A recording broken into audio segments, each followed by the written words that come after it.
अध्याय 91 अध्याय 83 Xiao Ming बाहर निकलो, सिफारिशें मांग रहा हूं। एक छात्रों को यह सुनकर थोड़ी निराशा हुई कि तांग किंग सिर्फ एक चुटकुला सुनाने वाली है, लेकिन कुछ न सुनाने से तो यही बेहतर था। वे शांत हो गए और उत्सुकता से तांग किंग की ओर देखने लगे। जी वेंडोंग कुछ निराश था। उसे उम्मीद थी कि तांग किंग घमंडी और जिद्दी होगा और मंच पर आने से ही इनकार कर देगा। अगर वह मंच पर आता भी तो उसे उम्मीद थी कि वह बस कोई बेतरतीब हरकत करके खुद को बेवकूफ बना लेगा। उसने अपने सहपाठियों से सुना था कि तांग किंग की किसी भी प्रतिभा के बारे में किसी को पता नहीं था। हालांकि उसे इस बात की उम्मीद नहीं थी कि तांग किंग कोई मजाक सुनाएगा। ऐसा कौन नहीं कर सकता? चालाक जी वेंडोंग ने मन ही मन सोचा। जी वेंडोंग मूल रूप से तांग क्विन पर प्रदर्शन करने के लिए दबाव डालने के लिए सभी को इकट्ठा करना चाहता था, लेकिन तांग क्विन की आंखों में ठंडक ने उसे पीछे धकेल दिया। उसने सोचा भी नहीं था कि तांग किंग की नजरें इतनी भयानक होंगी। वह सिहर उठा, मानो कोई जंगली जानवर उसे घूर रहा हो। उसकी हिम्मत नहीं हुई कि वह एक शब्द भी बोल सके। रेत की बोरी में छेद करने की घटना के बाद ही तांग किंग को पता चला कि ओरिजिनल क्यूई को बाहरी रूप से उत्सर्जित किया जा सकता है। बाद में उन्होंने कुछ प्रयोग किए और पाया कि अगर वे चाहें तो इसे अपने शरीर के किसी भी हिस्से से उत्सर्जित कर सकते हैं। हालांकि कवचभेदी क्षमता प्राप्त करने के लिए इसे शरीर के पास होना आवश्यक था और दूर से प्रभावी नहीं होता। उस समय उसे अपनी आंखों का ख्याल आया। वह अपनी आंखों का इस्तेमाल हमला करने के लिए नहीं, बल्कि डराने के लिए करना चाहता था। उसने पाया कि उसकी मनोदशा के अनुसार उसकी आंखों से निकलने वाली मूल क्यूई का अलग अलग प्रभाव पड़ता था। उदाहरण के लिए, जब वह खुश होता था तो उसकी आंखों से निकलने वाली मूल क्यूई दूसरों को भी खुश कर देती थी। यही बात अन्य भावनाओं पर भी लागू होती थी। यह देखकर कि जी वेंडोंग परेशानी खड़ी करने की कोशिश कर रहा है, वह उसे घूरता रहा, हान लेंग के अनोखे स्वभाव की नकल करते हुए। उसने पहले भी ऐसा करके देखा था, जब उसने अपने पड़ोस में रहने वाले एक खूंखार कुत्ते को ओरिजिन क्यूई से घूरा था। इससे वह कुत्ता, जो अपने मालिक को छोड़कर सब पर भौंकता था, डरकर एक कोने में दुम दबाकर छिप गया था और आवाज निकालने की हिम्मत नहीं जुटा पा रहा था। यह देखकर कि यह कितना कारगर था, वह रोमांचित हो गया। फिर उसने डरे हुए कुत्ते को एक दयालु नजर से देखा और उसने तुरंत अपनी पूंछ हिलाकर खुश कर दिया। अगर उसने कुत्ते को आखिरी बार नहीं डराया होता तो शायद वह अपनी जंजीर तोड़कर उसके पीछे घर चला आता। हालांकि ओरिजिन क्यूई भावनाओं को व्यक्त कर सकता है, लेकिन यह विशिष्ट निर्देश नहीं दे सकता। उसने सोचा कि क्या वह इसका उपयोग बैठो या लेट जाओ जैसे सरल निर्देश देने के लिए कर सकता है, लेकिन कुत्ते को समझ ही नहीं आया, चाहे उसने कितनी भी कोशिश की हो। इससे उसे एहसास हुआ कि ओरिजिन क्यूई केवल भावनाओं को ही व्यक्त कर सकता है। ये भावनाएं व्यक्ति के मस्तिष्क में गहराई तक जा सकती हैं, लेकिन वे स्पष्ट जानकारी नहीं दे सकती। इसके अलावा यह व्यवस्था कोई उपयोगी जानकारी भी नहीं देती थी। यह उपन्यासों की व्यवस्थाओं के विपरीत बिल्कुल भी मानवीय नहीं थी, जिनमें भावनाएं होती हैं और जो संवाद कर सकती हैं और जो मेजबान के लिए अथक लाभ की तलाश में रहती हैं। कुछ व्यवस्थाएं तो हास्यपूर्ण और विनोदी भी होती हैं और नायक से झगड़ सकती हैं। अपने स्वयं के सिस्टम के बारे में सोचते हुए, जो मुश्किल से ही कृत्रिम बुद्धिमत्ता के रूप में योग्य है, तांग क्विन को आश्चर्य होता है कि निर्माता ने इसमें कोई भावना क्यों नहीं भरी। यहां तक कि उसका नाम बदलना भी मना है। जब भी वह इसके बारे में पूछता है तो यह घमंड से पेश आता है, मानो कोई दादा हो। नहीं, यह निश्चित रूप से दादाजी हैं। तांग किंग अब इसके बारे में शिकायत नहीं करना चाहता था। खांसी खांसी, ठीक है, सब लोग अपने हाथ और मुंह बंद करो, वरना तुम हंसते हंसते अपने बगल वाले या सामने वाले छात्र पर थूक दोगे। इससे न सिर्फ तुम्हारी दोस्ती खराब होगी, बल्कि खाना भी बर्बाद होगा। अगर ऐसा हुआ तो मैं बहुत बड़ी गलती करूंगा। मैं पहले ही यह स्पष्ट कर दूं, जो लोग नहीं मानेंगे उन्हें अपने परिणाम खुद भुगतने होंगे। क्या आप सब तैयार हैं? तांग किंग ने माहौल को बेहतर बनाने की कोशिश करते हुए जोर से कहा। सच कहूं तो कभी कभी सबके ध्यान का केंद्र बनना बहुत अच्छा लगता था। हाँ हाँ, हम तैयार हैं। चिंता मत करो, तुम्हें इसकी जिम्मेदारी लेने की जरूरत नहीं है। बस आगे बढ़ो। बिल्कुल तांग क्विन, बस मजाक शुरू करो। क्या यह मजाक होगा? पब फ्यूचर विज्ञापन। छात्रों ने हूटिंग शुरू कर दी। उन्होंने कभी सोचा भी नहीं था कि तांग किंग, जो आमतौर पर चुप रहने वाला था, मजाकिया भी हो सकता है। तांग किंग पहले तो सिर्फ ब्लैक बोर्ड पर ही सीधे सीधे पढ़ाता था। पहली बार उन्होंने उसे इतना मिलनसार देखा था। ठीक है, हम मुख्य विषय पर आ गए हैं। ध्यान से सुनो। यह स्कूल में हो रहे चुटकुलों की एक श्रृंखला है और इसका शीर्षक है जियाओ मिंग गेट आउट। तांग किंग ने भावशून्य चेहरे से कहा। चुटकुला सुनाने का सबसे अच्छा समय कब होता है? बेशक, यह तब होता है जब चुटकुला सुनाने वाला अपना चेहरा सीधा रख सकता है। अन्यथा आप अपनी हंसी नहीं रोक पाएंगे, चाहे वह कितनी भी हास्यास्पद क्यों न हो, वह हास्य को कम कर देगी। छात्र उत्सुकता और उत्सुकता से भरे हुए थे। ज्यो मिन, कितना आम नाम है। उसे जाने के लिए क्यों कहा जाएगा? क्या उसने कुछ गलत किया? तांग किंग ने गहरी सांस ली और धीरे से कहना शुरू किया। कक्षा में जियाओ मिंग अपना सिर मेज पर टिकाए हुए है और कक्षा के दौरान ध्यान नहीं दे रहा है। शिक्षक पास आकर चिंता से पूछते हैं, ज्यो मिंग, क्या तुम फिर से बीमार हो? अपना सिर उठाए बिना जियाओ मिंग जवाब देता है, हाँ, मुझे सिरदर्द है। टीचर आगे कहती है, क्या तुम्हारे पास डॉक्टर का नोट है? अगर तुम मुझे दिखा दोगे तो तुम घर जाकर आराम कर सकते हो। जियाओ मिंग ने जवाब दिया, मुझे सिरदर्द इसलिए हो रहा है क्योंकि डॉक्टर मुझे नोट नहीं दे रहे हैं। शिक्षक कहते हैं, बाहर जाओ। अचानक पूरी कक्षा हंसी से गूंज उठी। हाँ हाँ हाँ, उसे सिरदर्द है क्योंकि उसे डॉक्टर का नोट नहीं मिल रहा है। जियाओ मिंग बहुत प्यारा है। हाँ हाँ हाँ हाँ हाँ, मैं हंसते हंसते मरा जा रहा हूं। तांग किंग आगे कहते हैं। शिक्षक कक्षा के दौरान जियाओ मिंग से उसका आत्मविश्वास बढ़ाने के लिए पूछते हैं, जियाओ मिंग, क्या तुम इस प्रश्न का उत्तर दे सकते हो? जियाओ मिंग ने कमजोरी से जवाब दिया, गुरुजी, मुझे नहीं पता। पब फ्यूचर द्वारा विज्ञापन। पब फ्यूचर विज्ञापन। शिक्षक ने जोर से कहा, क्या तुम आदमी की तरह व्यवहार नहीं कर सकते? गहरे विचार में डूबे हुए जियाओ मिंग अंततः कहते हैं, मैं एक आदमी हूं। अचानक जियाओ मिंग मेज पर थप्पड़ मारता है और चिल्लाता है, मुझे नहीं पता। शिक्षक आदेश देते हैं, चले जाओ। इतिहास की कक्षा में शिक्षक ने जियाओ मिंग से पूछा, क्या आप जानते हैं कि ली शिज़ेन का प्रसिद्ध काम क्या है? जियाओ मिंग ने जवाब दिया, मुझे उनके लेखन के बारे में नहीं पता, लेकिन मुझे पता है कि मरने से पहले उनके अंतिम शब्द क्या थे। जिज्ञासावश शिक्षक ने उससे पूछा कि उसने क्या कहा। जियाओ मिंग, यह घास धरीली है। शिक्षक क्रोधित हो गए, तुम बाहर निकल जाओ। ज्यो मिंग, गुरुजी, मैं आपसे एक प्रश्न पूछना चाहता हूं। शिक्षक, बाहर निकलो। जियाओ मिंग, गुरुजी, मैं वास्तव में एक प्रश्न पूछना चाहता हूं। शिक्षक, भगवान के लिए अब लड़कियों के शौचालय से बाहर निकल जाओ। शिक्षक, ज्यो मिंग, बाहर निकलो। जियाओ मिंग, क्यों? मैंने तो कुछ भी नहीं किया है। शिक्षक, क्योंकि मैं एक प्रश्न पूछने वाला हूं। हाँ हाँ, मैं हंसते हंसते मर जा रहा हूं। जियाओ मिंग बहुत प्यारा है। तांग क्विन, तुम सच में मजाकिया हो। मुझे जियाओ मिंग के लिए दुख हो रहा है। नहीं, तुम्हें उसके शिक्षक के लिए दुख महसूस करना चाहिए। हाँ हाँ हाँ हाँ, चौड़े कूल्हे बड़े राज ये महिलाओं के बारे में असल में क्या बताते हैं? हर ब्यूटी। किसने सोचा होगा? हमें एक और दो, एक और। बिल्कुल एक और नहीं, हमें 10 दो। जियाओ मिंग की श्रृंखला सुनने के बाद हर कोई लगभग हंसते हंसते लोटपोट हो गया, लेकिन फिर भी और अधिक सुनना चाहता था। ठीक है, मैं कुछ और बताऊंगी, वैसे भी हमारे पास करने के लिए और कुछ नहीं है, तांग किंग ने हंसते हुए कहा। हालांकि उसे अपनी पिछली जिंदगी के ज्यादा गाने याद नहीं थे, लेकिन उसे ढेर सारे मजेदार चुटकुले याद थे। जब भी वह बोर होता या परेशान होता तो मजेदार वीडियो देखना उसकी रोजमर्रा की जिंदगी थी, इसलिए उसे ढेर सारे हास्य व्यंग्य याद थे, खासकर भविष्य की लोकप्रिय सीरीज जैसे अनएक्सपेक्टेडली और आउटरेजियस इवेंट्स। वह पढ़ते हुए इन्हें देखता था और उसने बार बार देखने के लिए कई मजेदार वेब ड्रामा डाउनलोड कर रखे थे। वह क्या करता? जिंदगी बहुत तनावपूर्ण थी। बोरियत दूर करने के लिए वह वीडियो देखता रहता था। हाँ हाँ, अब और बर्दाश्त नहीं किया जा सकता। तांग किंग, आप स्केच कॉमेडी कर सकते हैं। बिल्कुल, यह आशाजनक है। 10 मिनट से भी ज्यादा समय बीतने के बाद तांग क्विन ने कई चुटकुले और मजेदार कहानियां सुनाई, जिससे छात्र इतना हंसे कि उनकी सांस रुक गई। ये चुटकुले उन चुटकुलों से अलग थे जो वे आमतौर पर सुनते थे। ये अनोखे और विद्रोही थे, और यह पहली बार था जब उन्होंने इन्हें सुना था। कई बार जी वेंडोंग भी अपनी हंसी रोक नहीं पाया, लेकिन जैसे ही उसे एहसास हुआ कि वे तांग क्विन के हैं, उसने तुरंत हंसना बंद कर दिया। जी वेंडोंग का चेहरा हंसी रोकने के लिए लाल हो रहा था, संघर्ष कर रहा था। तांग क्विन को इसकी कोई परवाह नहीं थी। ऐसे निनस्तर के नासमझ विरोधियों को हराना आसान नहीं था। आखिर इस आदमी का आविष्कार किसने किया? यह समझते हुए कि अब समय आ गया है, तांग किंग ने काम समेटने की तैयारी की। उसे ज्यादा कुछ याद नहीं था, इनमें से ज्यादातर स्टैंड अप रूटीन और मजेदार कहानियां थीं, ज्यादातर चुटकुले सुनाने लायक नहीं थीं। वह ज्यादा देर तक नहीं बोल सकता था, वरना ये लोग उसे पूरी तरह से खाली कर देंगे। ठीक है विद्यार्थियों, अब मेरे पास ज्यादा कुछ नहीं बचा है। आखिरी सवाल, चलो एक दिमागी कसरत करते हैं, मुझे मदद के लिए एक विद्यार्थी की जरूरत है। तांग क्विंग ने आगे कहा। छात्र बिना कुछ बोले सुनते रहे। वह 10 मिनट से ज्यादा समय से बोल रहा था और उन्होंने खूब तालियां बजाकर उसे प्रोत्साहित किया था।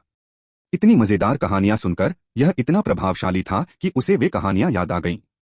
अगर उन्होंने तांग किंग को नीचे नहीं आने दिया तो बहुत ज्यादा हो जाएगा। अरे देखते हैं। जी स्टूडेंट ऊपर आओ, याद रखना 3 सेकंड के अंदर जवाब देना, तांग किंग ने जी वेंडोंग से कहा। इस मुकाम पर पहुंचकर जाहिर है उन्हें शो खत्म करने के लिए जी वेंडोंग की जरूरत होगी। नतीजा चाहे जो भी हो वह अपराजित ही रहेगा। जैसे ही जी वेंडोंग ने तांग किंग को उसे बुलाते सुना, पहले तो उसने मना कर दिया, लेकिन वह हार नहीं मानना चाहता था, इसलिए वह खड़ा हुआ और तांग किंग से बोला, आप पूछिए। अच्छा सुनो, तुम दूसरों के साथ 100 मीटर की दौड़ में भाग ले रहे हो। दौड़ते हुए तुम दूसरे स्थान वाले से आगे निकल गए हो। अब तुम किस स्थान पर हो? तांग किंग ने मुस्कुराते हुए पूछा। मैं पहला हूं। रुको, नहीं, मैं दूसरा हूं, जी वेंडोंग ने अपनी तेज सोच पर खुश होकर तुरंत जवाब दिया। साथ ही उसने तांग किंग को विजय भाव से देखा। वह ऐसा 10 बार भी कर सकता था। यहां तक कि जी छात्र भी इसका उत्तर देने में कामयाब रहा। ठीक है, दूसरा प्रश्न, यदि आप अंतिम व्यक्ति से आगे निकल गए तो आप किस स्थान पर होंगे? तांग किंग ने मुस्कुराते हुए पूछा। जाहिर है मैं आखिरी जगह पर रहूंगा, जी वेंडोंग ने तथ्यात्मक रूप से जवाब दिया। एक ही सवाल 2 बार पूछा गया, वह बेवकूफ नहीं था। उसके विचार से तांग किंग का दिमाग खराब हो गया था। शी स्टूडेंट बुरा नहीं है। ठीक है, सब लोग जी भरकर खाओ पियो। तांग क्विंग ने ताली बजाई। उसकी आंखों में उपहास का भाव था जब उसने शी वेंडोंग की ओर देखा, फिर मुड़कर अपनी सीट पर वापस चला गया। अध्याय 92 अध्याय 84 तुम वह स्वर हो एक। आह! जी वेंडोंग को उम्मीद नहीं थी कि तांग किंग की पूछताछ एक साथ खत्म हो जाएगी। उसके लिए इन तीनों सवालों में कुछ भी ज्यादा मुश्किल नहीं था। क्या इससे उसे दिखावा करने का मौका नहीं मिल रहा था? उसने पहले सोचा था कि तांग क्विंग इस मौके का फायदा उठाकर उससे बदला लेगा और उसे अपने सहपाठियों के बीच मजाक का पात्र बनाने की कोशिश करेगा। इस बात ने जी वेंडोंग को, जो जवाबी कार्रवाई के लिए तैयार था, रुई के गोले में घूंसा मारने जैसा एहसास दिलाया था। क्या ऐसा हो सकता है कि तांग किंग उसके साथ दुश्मनी खत्म करना चाहती थी? लेकिन उनके हाव भाव से तो ऐसा नहीं लग रहा था, है ना? जी वेंडोंग एक पल के लिए स्थिति से उलझन में पड़ गया। हालांकि उसे इसकी कोई परवाह नहीं थी, बशर्ते उसे खुद को शर्मिंदा न करना पड़े। जो सहपाठी इस नाटक को देखने के लिए तैयार थे वे भी उतने ही हैरान थे। बस कुछ ही विचारशील सहपाठी तांग किंग के पिछले सवालों पर विचार कर रहे थे। वे यह मानने को तैयार ही नहीं थे कि चीजें इतनी आसान हो सकती हैं। आखिरकार उनके द्वारा पूछे गए वे कुछ सवाल जाहिर है थोड़े अजीब लग रहे थे। कहानी को पूरी तरह से खुलने का मौका भी नहीं मिला था कि अचानक उसे रोक दिया गया। यह कुछ ऐसा था जो कुछ जुनूनी सहपाठियों को बिल्कुल असहनीय लगा। वांग यान ने भी इस अजीबोगरीब बात पर गौर किया। हालांकि वह एक समझदार लड़की थी, इसलिए उसने तांग क्विंग के पिछले सवालों के निहितार्थ तुरंत समझ लिए। स्थिति समझकर वह हल्के से मुस्कुराई। वह जानती थी कि तांग क्विंग जी वेंडोंग को, भले ही उसका प्रदर्शन मामूली ही क्यों न रहा हो, शो में छाने नहीं देगी। अब वांग यान ने जी वेंडोंग की ओर हल्की सहानुभूति भरी आंखों से देखा। कितना दयनीय बच्चा है जो खुद मुसीबत में फंस गया। 1 मिनट के अंदर ही कुछ और लोगों को तांग क्विंग के सवालों में छिपे जाल का अंदाजा हो गया। उनकी नजरें अजीबोगरीब हो गईं और उन्होंने अपनी नजरें उत्साहित जी वेंडोंग पर टिका दीं। उनमें से कुछ ने अपनी खोज दूसरों के साथ साझा करना शुरू कर दिया था। आप पिछले वाले से आगे हैं। तो आप कहां से आए हैं? तुम्हारा तो कोई अस्तित्व ही नहीं है। यह पूरी बात संदिग्ध रूप से विकृत है, या अधिक उचित रूप से कहें तो एक जाल। जैसे जैसे उसके सहपाठियों के बीच चर्चा तेज होती गई, जी वेंडोंग को धीरे धीरे एहसास होने लगा कि क्या हो रहा है। उसका चेहरा गुस्से से लाल हो गया। पहले 2 सवाल ज्यादा मायने नहीं रखते थे, चाहे उसने उनके सही जवाब दिए हों या गलत, कोई बात नहीं। लेकिन जब तीसरा सवाल जोड़ा गया, और हैरानी की बात यह थी कि उसने उसका भी सही जवाब दिया था, तो यह एक सरासर मजाक बन गया। तांग किंग की बुरा नहीं और स्मार्ट जैसे शब्दों से की गई तारीफों के साथ यह सब जी वेंडोंग के दिल में छुरा घोंपने जैसा लगा। यह सचमुच आत्मा को कुचलने वाला था। तांग किंग ने जी वेंडोंग की ओर एक नजर डालने की भी जहमत नहीं उठाई, जो गुस्से से उबल रहा था और उसे जानलेवा निगाहों से देख रहा था। तांग किंग अपनी सीट पर लौट आया। बूढ़े तांग, अभी क्या हुआ? तुम उस आदमी को शो में कैसे छा जाने दे सकते हो? ली काई ने झुककर पूछा। वह तांग किंग को जी वेंडोंग को बहस में धूल चटाते देखने के लिए तैयार था, लेकिन उसे हैरानी हुई कि तांग किंग ने न सिर्फ जी वेंडोंग को उसके कुछ सवालों के सही जवाब देने दिए, बल्कि उसके प्रतिद्वंदी की तारीफ भी की। उनकी बहस का अचानक खत्म होना ली काई के दिमाग को सचमुच हिला गया। खैर, हो सकता है कि मैंने आपकी बुद्धिमत्ता को ज्यादा आंक लिया हो, तांग किंग ने अपना चेहरा ढकते हुए कहा। तुम वांग यान, क्या तुम्हें पता है कि क्या हुआ? हताश ली काई ने जल्दी से मुड़कर वांग यान से पूछा। दूसरे प्रश्न में तार्किक त्रुटि है, वांग यान ने हंसते हुए उत्तर दिया। दूसरा है ना, पिछले वाले से आगे निकलने का मतलब है सबसे अच्छा होना। ओह, सच में कोई समस्या है? हाँ हाँ, उस कमबख्त जी वेंडोंग को इसी तरह सबक सिखाया जाना चाहिए। ली काई आखिरकार स्थिति को समझने में कामयाब रहा। अस्तित्वहीन होने के धमकाने वाले बयान को मिलाकर उसे जी वेंडोंग को दी जा रही कड़ी मार का एहसास हुआ। इसने उसकी ज्यादातर शिकायतें तुरंत दूर कर दी। जब कक्षा की शिक्षिका शेन मेई ने अपने छात्रों के बीच अजीब माहौल देखा तो उन्होंने तुरंत उनकी चर्चा बंद कर दी। इस बिंदु पर उसे यह भी एहसास हुआ कि तांग क्विंग और जी वेंडोंग के बीच किसी न किसी तरह का मतभेद जरूर है। हालांकि उसे कोई खास जानकारी नहीं थी क्योंकि छात्र आमतौर पर अपने निजी मुद्दों को शिक्षक के सामने खुलकर नहीं रखते। फिर भी उसने सोचा कि वह इसे यूं ही नहीं चलने दे सकती और अपने छात्रों की एकता को भंग नहीं होने दे सकती। आखिरकार जी वेंडोंग के पिता काफी ऊंचे पद पर हैं और उन्हें नाराज न करना ही बेहतर विकल्प था। हालांकि जी वेंडोंग बहुत घमंडी था। पिछली बार उसने आज्ञाकारी लहजे में उसे अपनी और तांग किंग की सीटें बदलने के लिए कहा था। यह कैसे संभव था? एक तो तुम्हारे पिता मेरे तत्काल वरिष्ठ नहीं हैं, और दूसरी बात, अगर होते भी तो मैं कक्षा का शिक्षक हूं और तुम्हें मेरे अधिकार का सम्मान करना होगा। आखिरकार दूसरी पार्टी तांग किंग थी, कक्षा की सबसे अच्छी छात्रा और स्कूल की आशा।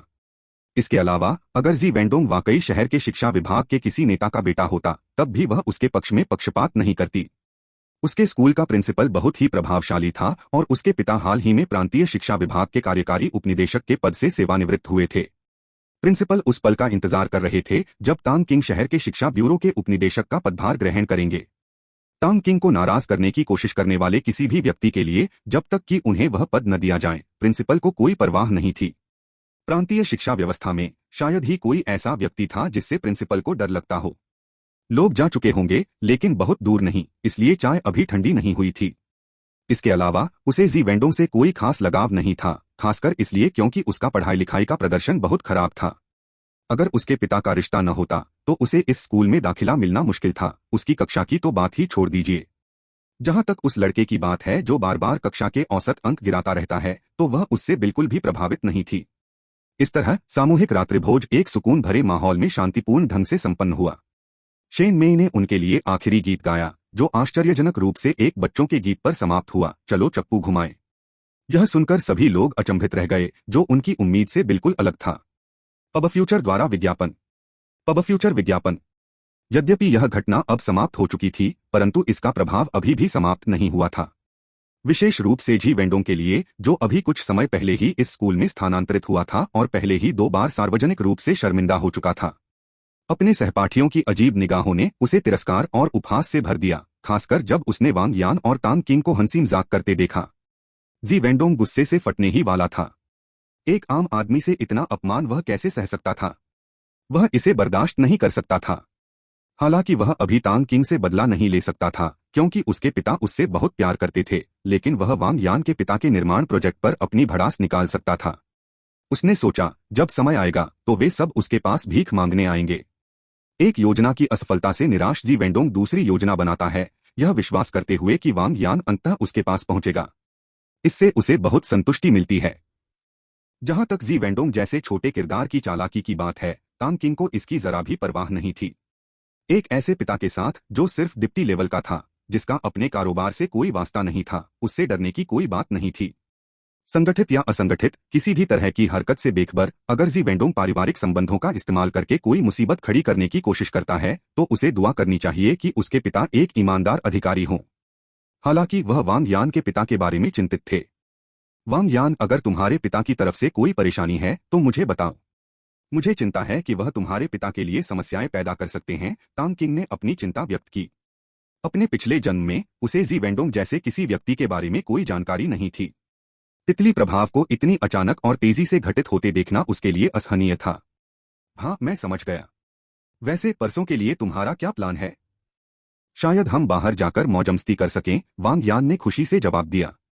तांग किंग की चिंता से प्रभावित होकर वह अपने पिता को इस बारे में बताने की सोच रही थी ताकि वे तैयार हो सकें।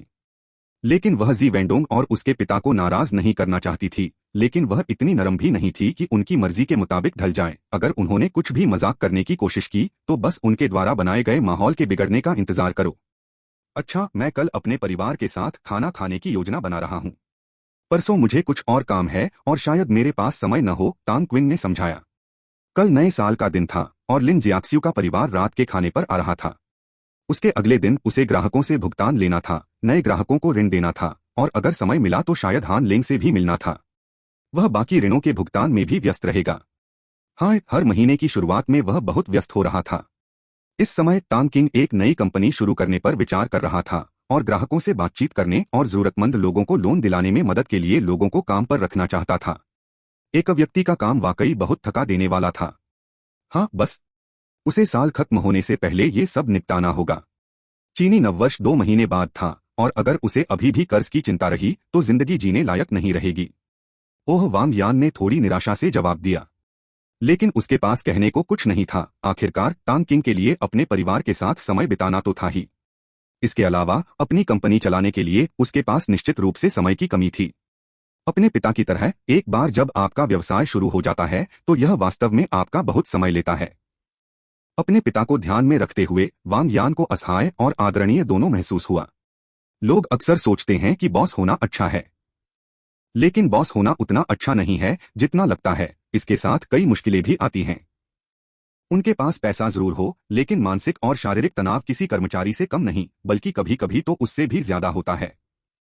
आराम के दिन न मिलना, परिवार के लिए समय न निकाल पाना और उनकी मेहनत न सिर्फ छोटे से दफ्तर तक ही सीमित रहती है, बल्कि कर्मचारियों की नजरों से भी परे होती है। अगर बात नहीं बनती तो कर्मचारी कंपनी बदलने के बारे में सोच सकते हैं और संभवतः नौकरी बदलते हुए वेतन वृद्धि पर बातचीत भी कर सकते हैं। लेकिन बॉस के पास पीछे हटने का कोई विकल्प नहीं है। चौड़े कूल्हे बड़े राज ये महिलाओं के बारे में असल में क्या बताते हैं? हर ब्यूटी। जब बॉस असफल हो जाता है तो यह प्रश्न उठता है कि परिवार का भरण पोषण कैसे किया जाए। किसी भी चीज को पाने के लिए हमेशा कोई न कोई कीमत चुकानी पड़ती है। स्वर्णिम चाबी के साथ जन्म लेने का अर्थ केवल यह है कि आपके माता पिता ने आपके लिए कीमत चुकाई है। जब आपके माता पिता ने अकाल, भुखमरी, असफलता, भ्रम और असहायता का अनुभव किया है और उच्च पदों तक पहुंचने के लिए संघर्ष किया है तो उन्होंने आपके लिए पहले ही कीमत चुका दी है। यहां तक कि अगर दूसरे पक्ष का पिता भ्रष्ट है तो वह ऐसा फांसी के जोखिम पर कर रहा है। जो कोई भी बिना कोई कीमत चुकाए सफल होना चाहता है, जो अपनी योग्यताओं में सुधार किए बिना वेतन वृद्धि की अपेक्षा करता है, जो बिना काम किए धन चाहता है। ऐसे व्यक्ति और डाकू में क्या अंतर है? किसी भी समय या किसी भी समाज में ऐसे मूल्यों वाले लोगों के लिए उन्नति के रास्ते खुले नहीं होंगे। कुछ समय के लिए गरीब रहना ठीक है, परंतु यदि तुम्हारा हृदय दरिद्र है, हो सकता है कि आप जीवन भर गरीब ही रहें। बेशक आप अपने खाली समय में हमेशा दिवास्वप्न देख सकते हैं। वर्ष 2005 है। जनवरी 1, शनिवार।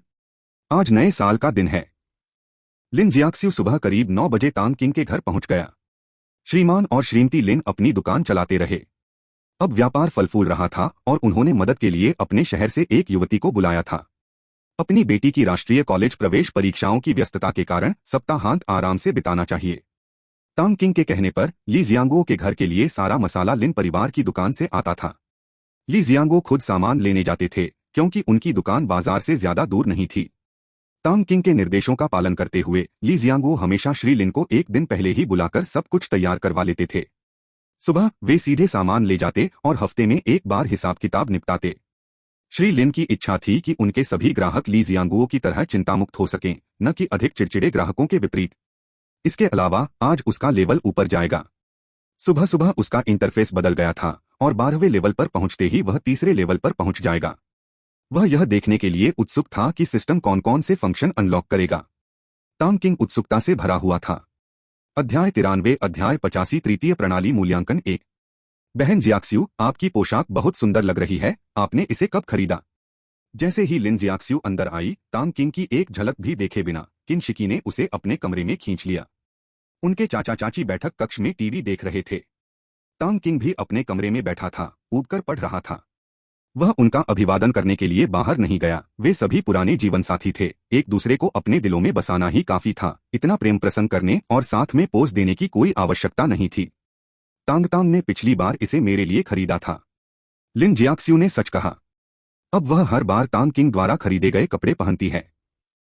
वह तांग किंग की स्थिति के बारे में सोचने से खुद को रोक नहीं पाती जब वह उससे कपड़े खरीदने के लिए विनती कर रहा था, और वह अपने मुंह के कोने पर एक हल्की सी मुस्कान लाने से खुद को रोक नहीं पाती। मुझे उम्मीद नहीं थी कि भाई इतना उदार होगा। यह बिल्कुल भी सस्ता नहीं लगता। ठीक है, यह ठीक है, लिन जियाक्स्यू ने कहा। बेशक वह यह नहीं बता सकती थी कि इसकी कीमत कितनी है। वह जानती थी कि किन शिकी को तांग किंग की संपत्ति के बारे में पता नहीं है और वह उसे नहीं बताएगी। अन्यथा किन शिकी के चरित्र को देखते हुए अगर उसे पता चलता कि उसका चचेरा भाई एक स्थानीय तानाशाह है तो वह निश्चित रूप से तांग किंग से भारी वसूली करती। वह दृश्य, उसके बारे में सोचना भी उसे बहुत दिलचस्प लगता है। लिन जियाक्स्यू को इस बात की परवाह नहीं थी कि तांग किंग के पास पैसा है या नहीं, उसे इस बात की परवाह थी कि तांग किंग के दिल में उसकी जगह है या नहीं। हालांकि वह अपने रूप को लेकर बहुत आश्वस्त थी, लेकिन वह जो शांत लेकिन बेहद स्वतंत्र है, उसके मन में अमीर पत्नी बनने का कोई विचार नहीं था। वह तो बस अपने प्यार के साथ जीवन बिताना चाहती थी। और तांग किंग वह व्यक्ति है जिसके साथ वह बचपन से ही जुड़ी रही है। इसे एक आदत भी माना जा सकता है।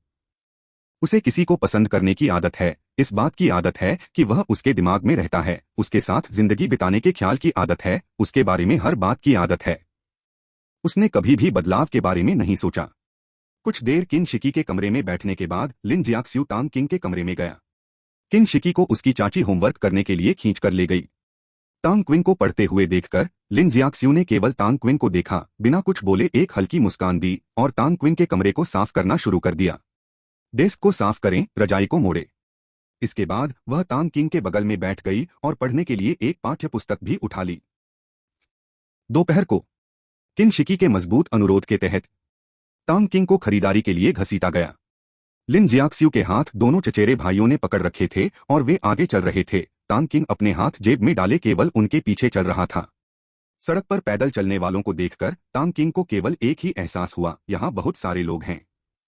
बिल्कुल, चाचा चाची भी चले गए, वरना खरीदारी का खर्च कौन उठाता। तांग क्विंग इतनी जल्दी सब कुछ उजागर नहीं करना चाहती थी। चाची ने तांग क्विंग और कुछ छोटे रिश्तेदारों के लिए कुछ खरीदा। तांग क्विंग ने एक पैसा भी खर्च नहीं किया। रात्रि भोजन तांग किंग और लिन जियाक्स्यू ने मिलकर बनाया था। लिन के माता पिता भी जल्दी आ गए और दरवाजा बंद कर दिया। उनके पीछे वह युवा लड़की थी जिसे उन्होंने अपने गृहनगर से बुलाया था। वह लड़की भी लिन जियाक्स्यू की दूर की रिश्तेदार थी, केवल तांग किंग ने उसे कभी नहीं देखा था और अब वह भी लिन जियाक्स्यू के घर में रहती थी। लिन के घर के बैठक कक्ष में उसके लिए एक छोटा सा बिस्तर लगाया गया था।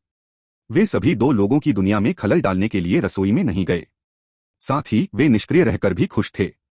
हालांकि तांग किंग काफी व्यंजन बना सकता है, भले ही उसका पुनर्जन्म हुआ हो, वह इस समय लिन जियाक्स्यू जितना अच्छा नहीं है, इसलिए अधिकांश व्यंजन लिन जियाक्स्यू द्वारा बनाए जाते हैं। REWEBNOL.CN। जब वह व्यंजन तल रही होती है तो उसे पीछे से देखना। बगल से देखने पर वह इस समय तांग किंग को विशेष रूप से आकर्षक लग रही थी। उसके ज्ञानपूर्ण रूप और चेहरे पर हल्की मुस्कान ने तांग किंग को थोड़ा मोहित महसूस कराया। तांग किंग खुद को रोक नहीं सकी और उसने लिन जियाक्स्यू को पीछे से धीरे से गले लगा लिया। उसने अपनी थोड़ी लिन जियाक्स्यू के कंधे पर रख दी। उसका हाथ लिन जियाक्स्यू के पेट को छू रहा था। इस अचानक कार्रवाई ने लिन जियाक्स्यू को एक पल के लिए अकड़ दिया। तांग किंग ने उसे पहले कभी इस मुद्रा में नहीं पकड़ा था।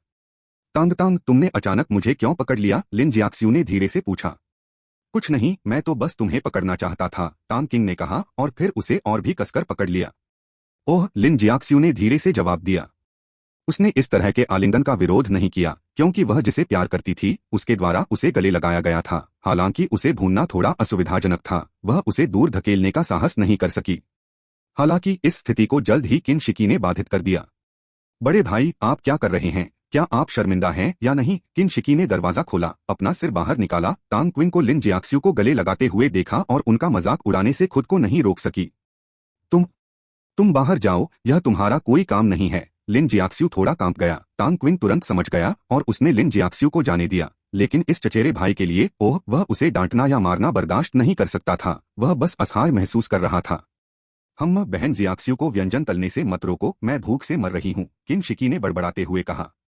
अगर तुम्हें भूख लगी है तो ज्यादा पानी पी लो, तांग किंग ने चिढ़कर कहा। मैंने बहुत पी लिया है, किन शिकी ने बिना सोचे कहा। तो फिर तुम किस चीज के लिए भूखे हो? बाहर निकलो, तांग किंग ने विजी भाव से कहा। तुम किन शिकी के पास कहने को शब्द नहीं थे। ऐसा लग रहा था जैसे उसने खुद को फंसा लिया हो। मैं अब तुमसे बात नहीं करूंगी। किन शिकी पराजित होकर कमरे से बाहर चली गई। किन शिकी के जाने के बाद दोनों ने गले मिलना जारी नहीं रखा। चचेरे भाई ने माहौल खराब कर दिया। एक बार ही काफी था। मात्रा की अपेक्षा गुणवत्ता अधिक महत्वपूर्ण है। रात्रि भोजन के दौरान अपने साथ पहले हुए अन्याय का बदला लेने के लिए किन शिक्की ने जबरन लिन जियाक्सू को अपनी तरफ खींच लिया। उसने तांग किंग पर विजी दृष्टि डाली। उस भाव से ऐसा लग रहा था मानो कह रही हो, तुम दोनों को फिर से अपना स्नेह दिखाने दो, मुझे अभी डांटने दो। तांग क्विन ने आंखें घुमाई और बिल्कुल भी समझौता न करने का भाव व्यक्त किया, जिससे किन शिकी बहुत क्रोधित हो गई। तांग तांग, तुम्हारी छुट्टियां कब हैं? लिन के पिता ने रात के खाने के दौरान तांग किंग से पूछा। हमारे स्कूल में 2 फरवरी तक छुट्टियां रहेंगी, तुम्हारा क्या हाल है जियाक्स्यू? तांग किंग ने अपनी बात खत्म की और लिन जियाक्स्यू से पूछा, हाई स्कूल के तीसरे साल की सर्दियों की छुट्टियां वाकई बहुत छोटी होती हैं। हम भी, लिन जियाक्स्यू ने उत्तर दिया। यह अच्छी बात है अंकल लिन, मैं और जियाक्स्यू 5 फरवरी को साथ साथ वापस चलें, तांग किंग ने कहा।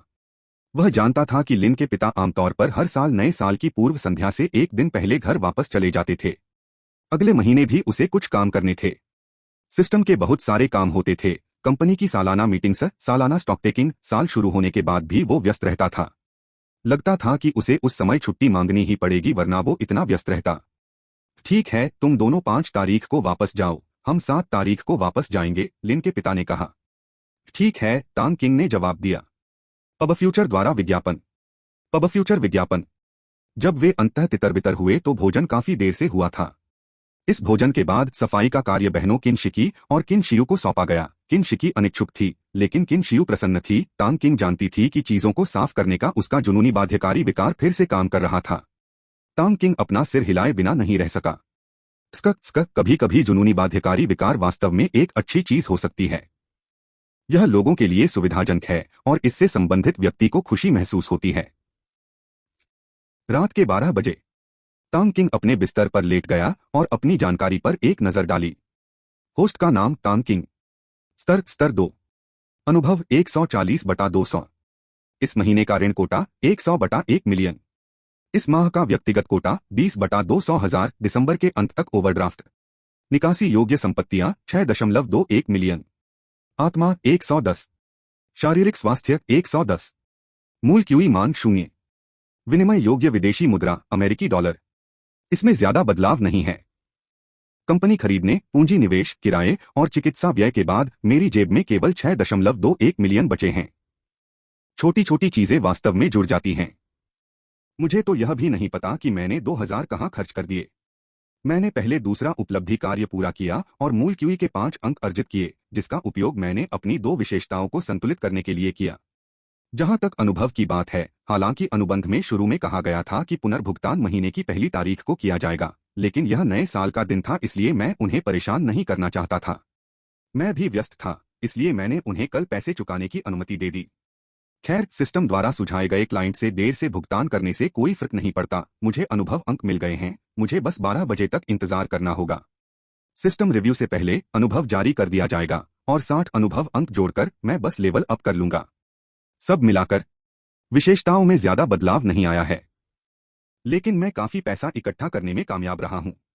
जब तक मैं ल्यूकियान से उधार ली गई धनराशि को इसमें शामिल करूंगा, मेरे पास लगभग 3.9 मिलियन की धनराशि होगी। मैं अगले सप्ताह शेयर बाजार में बड़ा कदम उठाने जा रहा हूं। जहां तक छोटे खुदरा निवेशकों का सवाल है, मैं केवल इतना कह सकता हूं कि मुझे खेद है। योग्यतम का अस्तित्व शेयर बाजार एक गर्म आलू के खेल की तरह है। हर कोई अंत में लाभ कमाने की उम्मीद करता है। यदि आप जुआ खेलते हैं तो आपको हारने का जोखिम भी स्वीकार करना होगा। यदि आप इसके लिए तैयार नहीं हैं, तो बेहतर होगा कि आप अपना प्रतिभूति खाता पहले ही रद्द कर दें। यह आपके लिए जगह नहीं है। बेशक यह वह नहीं है जिसकी मुझे सबसे अधिक प्रतीक्षा है। मैं 2 चीजों की प्रतीक्षा कर रहा हूं। चौड़े कूल्हे बड़े राज ये महिलाओं के बारे में असल में क्या बताते हैं? हर ब्यूटी, कॉर्लिन फेयर ग्लो हल्दी चंदन स्क्रब, वीरांगना। पहला यह पता लगाना है कि नई खुली मुद्रा क्या होगी, यह मेरे अगले कदम को सीधे प्रभावित करेगा। दूसरा यह पता लगाना है कि सिस्टम का नया सहायक कार्य क्या है, मैं इसके लिए उत्सुक हूं। जैसे ही 12 बजे दिसंबर परीक्षा परिणामोत्तीर्ण सिस्टम से आवाज आई। तांग किंग ने जल्दी से अपनी जानकारी की जांच की। होस्ट का नाम तांग किंग। स्तर 3। अनुभव 0/400। इस महीने का ऋण कोटा 0/2 मिलियन। इस महीने का व्यक्तिगत कोटा 0/400,000। निकासी योग्य संपत्तियां 6.61 मिलियन। आत्मा 110। शारीरिक स्वास्थ्य 110। मूल क्यूई मान 30। विनिमय योग्य विदेशी मुद्रा यूएसडी यूरो। लेवल 3 प्रणाली ने 400,000 RMB का पुरस्कार दिया, जिससे मेरी जमा राशि कुल 6.61 मिलियन हो गई और ऋण कोटा भी ताज़ा हो गया। लेवल 3 में अपग्रेड होने पर सिस्टम ने ओरिजिन क्यूई मान के 30 अंक दिए। मैं शिकायत करना चाहता था कि व्यक्तिगत जानकारी और कार्य विवरण में ओरिजिन क्यूई शब्द में अंतर क्यों है। सिस्टम, क्या यह टाइपिंग की गलती है? क्या ओरिजिनल एनर्जी और ओरिजिनल क्यूई अलग अलग नहीं है? तांग किंग खुद को रोक नहीं पाई और पूछा। सिस्टम में डिस्प्ले सही है। दोनों में बहुत अंतर है। केवल शरीर के साथ विलीन हुई मूल ऊर्जा को ही मूल क्यूई कहा जा सकता है और जो मूल ऊर्जा नहीं है उसे सामूहिक रूप से मूल ऊर्जा कहा जाता है, सिस्टम ने उत्तर दिया। तो ठीक है, यह सेटिंग भी गलत नहीं है। किसने कहा कि आप सिस्टम हैं? अंतिम व्याख्या का अधिकार आपके पास है। तांग किंग ने थोड़ा सोचा। इसके बाद उन्होंने अपनी मूल क्यूई को बराबर बराबर बांट लिया, प्रत्येक को 15 अंक दिए और शारीरिक फिटनेस और उत्साह दोनों को 140 तक बढ़ा दिया। जोड़ने के बाद तांग किंग ने अपने शरीर में गर्मी महसूस की। उसे अपनी ताकत और क्षमताओं में हर क्षेत्र में तेजी महसूस हुई। उसे विश्वास था कि अगली बार जब वह हान लेंग को देखेगा तो वह अपनी गति से ही उसे हरा देगा।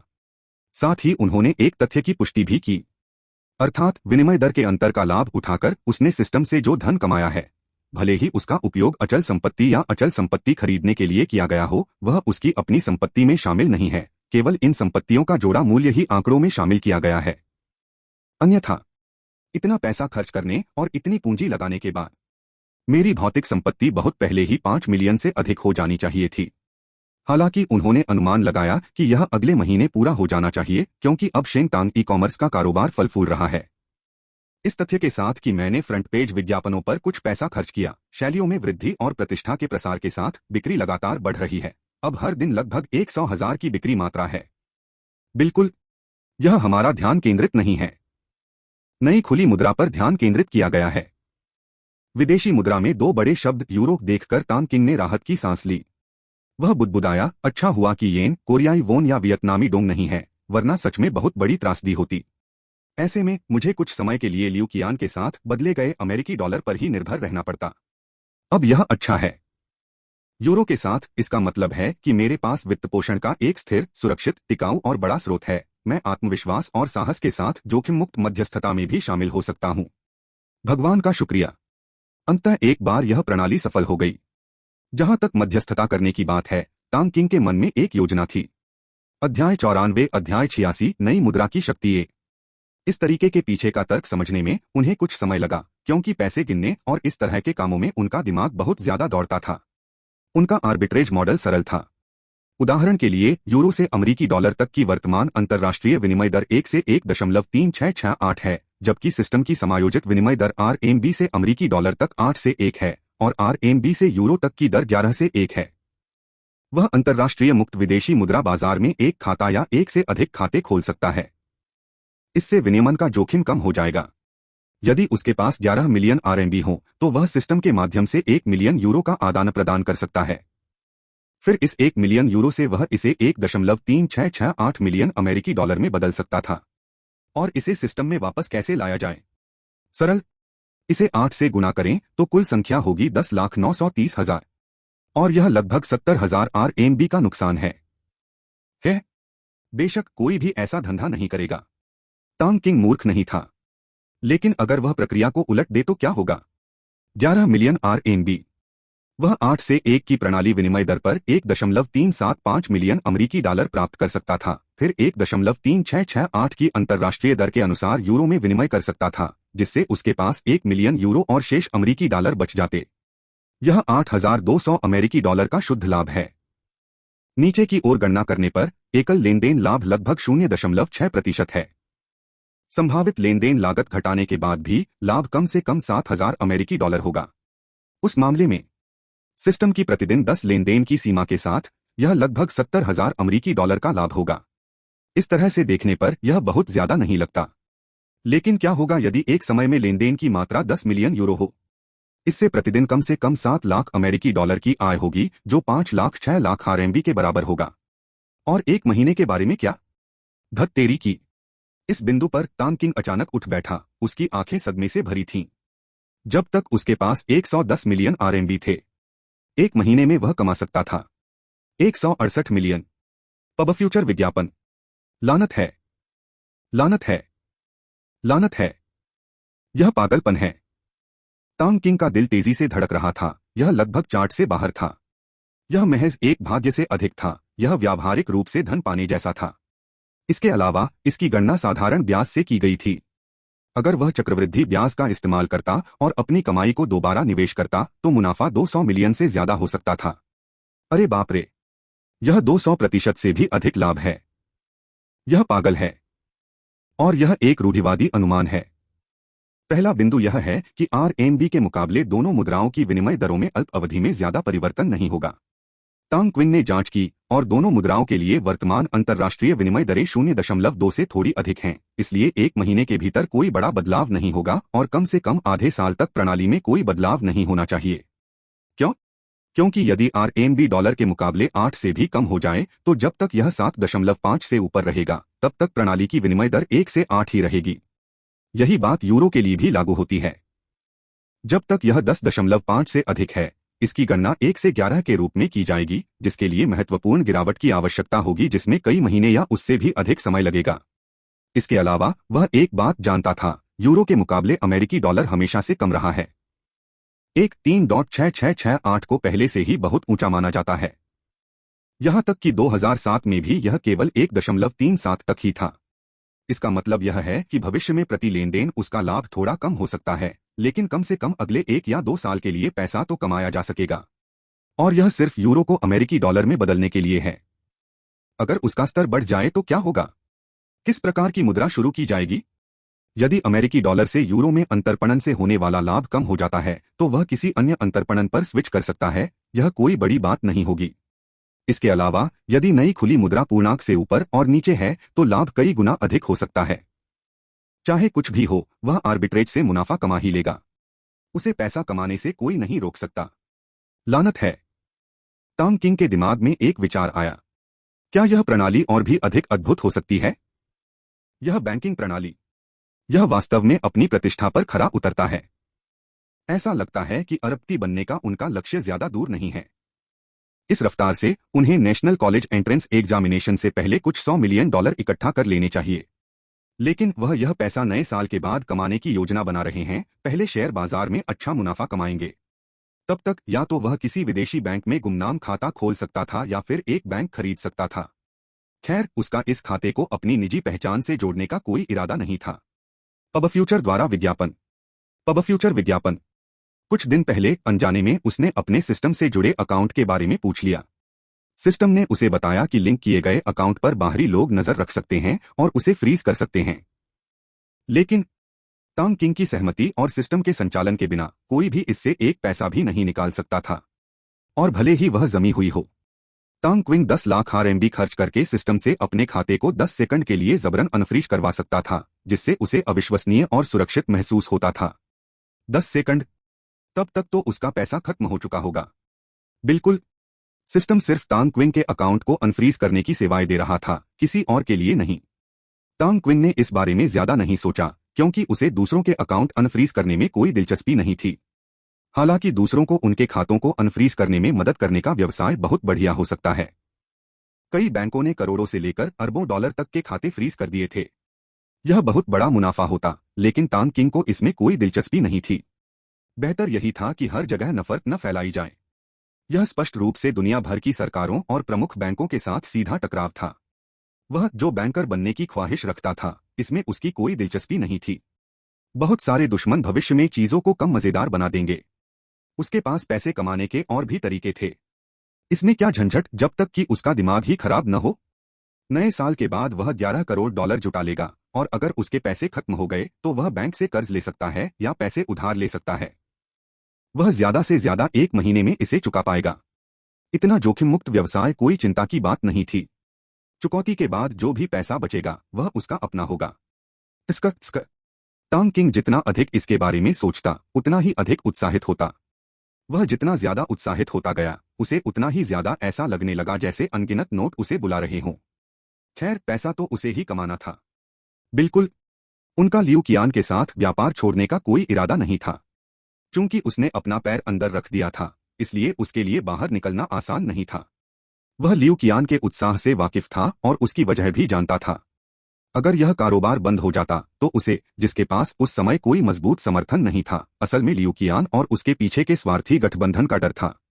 इसके अलावा उसके कपड़ों के व्यवसाय को अभी भी लियू कियान के मजबूत समर्थन की आवश्यकता थी। वह चाहे कुछ भी हो जाए, लियू कियान के साथ व्यापार करना बंद नहीं कर सकता था।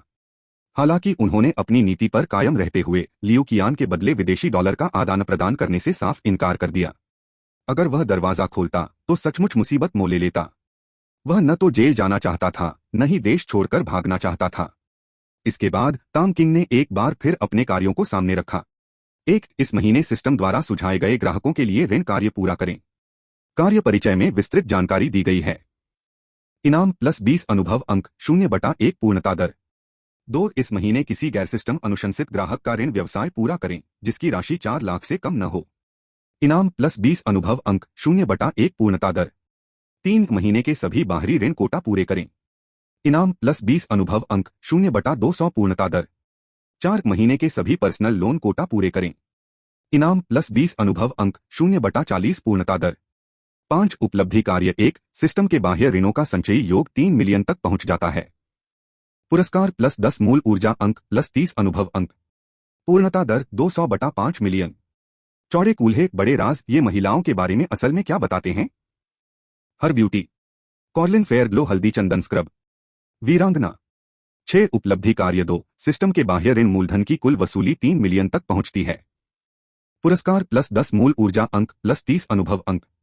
पूर्णता दर 100/5 मिलियन। 7 उपलब्धि कार्य 3 सिस्टम के व्यक्तिगत ऋणों की कुल राशि 5 लाख तक पहुंच जाती है। इनाम +5 मूल ऊर्जा अंक +20 अनुभव अंक। पूर्णता दर 30,500,000। 8 उपलब्धि कार्य 4 मेजबान की अपनी संपत्ति 5 मिलियन तक पहुंच जाती है सिस्टम के व्यक्तिगत ऋण और पुरस्कारों को छोड़कर। इनाम +10 मूल ऊर्जा अंक +50 अनुभव अंक। कार्य हमेशा की तरह ही थे, कोई परिवर्तन नहीं। जब तक वह उधार देने और वसूली का काम समय पर पूरा कर लेता था तब तक उसे फिलहाल आगे बढ़ने की चिंता नहीं थी। उपलब्धि कार्य 3 को तुरंत पूरा किया जा सकता था, लेकिन उसने सोचा कि जल्दी करने की कोई जरूरत नहीं है क्योंकि यह किसी काम का नहीं था और समय के साथ जमा हो सकता था। अब उसे इस बात की चिंता थी कि तीसरे स्तर पर सिस्टम किस प्रकार का सहायक कार्य शुरू करने जा रहा है। सिस्टम तीसरे लेवल पर आप कौन सा फंक्शन खोलेंगे? तांग किंग ने मन ही मन पूछा। उसने इंटरफेस में किसी भी बदलाव पर ध्यान नहीं दिया क्योंकि उसे पता था कि सिस्टम उसे बता ही देगा। तीसरे स्तर पर मॉल सिस्टम खुल जाता है। मेजबान मॉल में सामान खरीद सकता है, सिस्टम ने जवाब दिया।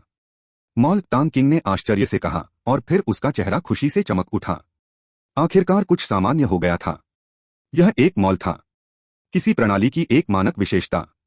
क्या वहां कुछ अद्वितीय मार्शल आर्ट तकनीकें होंगी या कुछ चमत्कारी अमृत? यदि नहीं तो कुछ उच्च तकनीक वाले उपकरण भी अच्छे रहेंगे, यहां तक कि कुछ कौशल भी काम आएंगे। उसे भविष्य में पैसे की कमी नहीं होने वाली थी, उसे पैसे खर्च करने के लिए एक जगह की जरूरत थी, है ना? वैसे भी उपन्यासों में सिस्टम मॉल कुछ भी और सब कुछ खरीद सकते थे, वे अविश्वसनीय रूप से प्रभावशाली थे। तांग किंग को तुरंत इंटरफेस पर मॉल आइकन मिल गया। वहां केवल एक ही प्रतीक था जो बहुत ही विशिष्ट था। खैर, यह आइकन थोड़ा बदसूरत था, इसमें प्रभावशाली लेकिन पहचानने में असमर्थ चित्रों का एक समूह था। शिकायत करते हुए तांग किंग ने मॉल खोला। मॉल में सामान देखते हुए तांग किंग का खुश चेहरा धीरे धीरे ठंडा पड़ गया। कुछ पन्ने पलटने के बाद उसका चेहरा पीला पड़ गया और उसे पसीना आने लगा। हार मानने से इनकार करते हुए तांग किंग ने मॉल के पेज को बार बार रिफ्रेश किया। पूरा पेज सिर्फ 30 पन्ने का था और उसे कुछ ही सेकंड में पलटा जा सकता था। तांग किंग ने ध्यान से अन्य उत्पाद श्रेणियों की खोज की। ऐसा तो नहीं हो सकता कि सिर्फ यही उत्पाद उपलब्ध हो, है ना? हालांकि वास्तविकता ने उनके चेहरे पर एक और जोरदार तमाचा मारा। नहीं, वहां कोई अन्य श्रेणियां नहीं थीं, केवल ये सामान थे। तांग किंग ने गहरी सांस ली, अपने दिल की बेचैनी को दबाते हुए। सिस्टम, यहां से बाहर निकलो, तांग किंग ने ठंडे स्वर में कहा। होस्ट, मैं आपके लिए क्या कर सकता हूं? सिस्टम ने जवाब दिया। क्या हुआ? हाँ, बड़ी मुसीबत है। बताओ, इन सामानों का क्या है? क्या तुम मेरे साथ खिलवाड़ कर रहे हो? हालांकि यह उसके दिल में एक खामोश बुदबुदाहट थी, पर उसका गुस्सा वाकई बयान करने लायक था। कृपया समस्या का सही वर्णन करें, होस्ट, सिस्टम ने जवाब दिया। अच्छा, तुम। ठीक है, बताओ, मॉल में इस समय क्या सामान बिक रहा है? क्या कोई गलती है? तांग किंग ने झुंझलाकर पूछा। होस्ट, सिस्टम ने कोई त्रुटि नहीं पकड़ी है। ये सामान वास्तव में लेवल 3 के मॉल का उत्पाद कैटलॉग है, सिस्टम ने उत्तर दिया। तो फिर तुम मुझे बताओ, ये सब हथियार और उपकरण क्यों लग रहे हैं? क्या तुम मुझसे युद्ध की उम्मीद कर रहे हो? अगर तांग किंग बोल रहे होते तो वह जरूर चिल्लाकर यही कहता। अध्याय 95 अध्याय 87 चौंकाने वाला मॉल प्रोडक्ट 1। हाँ, पूरी सिस्टम शॉप में सिर्फ एक ही तरह की चीजें बिकती हैं, हथियार। ये अलग अलग देशों से आते हैं। तांग किंग को आग्नेयास्त्रों की ज्यादा जानकारी नहीं है और उत्पाद विवरण में यह भी नहीं बताया गया था कि वे किस देश के हैं। हर हथियार पर सिर्फ मॉडल नंबर और गोलियों की संख्या लिखी होती थी, साथ ही कुछ पूरक पुर्जे भी होते थे। बेशक ये बस साधारण आग्नेयास्त्र और उनसे जुड़ी संगीनें, साइलेंसर, माउंट और इसी तरह की अन्य वस्तुएं हैं। इस प्रणाली में विमान, तोपें, विमानवाहक पोत, यहां तक कि ग्रेनेड लॉन्चर और हथगोले जैसी कोई चीज नहीं थी। हालांकि इस प्रणाली के काम करने के तरीके को देखते हुए तांग किंग को यकीन था कि आगे चलकर इस तरह की वस्तुएं उपलब्ध होंगी। उदाहरण के लिए, जब सिस्टम लेवल 2 पर पहुंचा तो उसने अमेरिकी डॉलर में व्यापार करने का विकल्प दिया। लेवल 3 पर यूरो भी जुड़ गए। तांग किंग को यकीन था कि लेवल 4 पर और भी हथियार विकल्प खुल जाएंगे।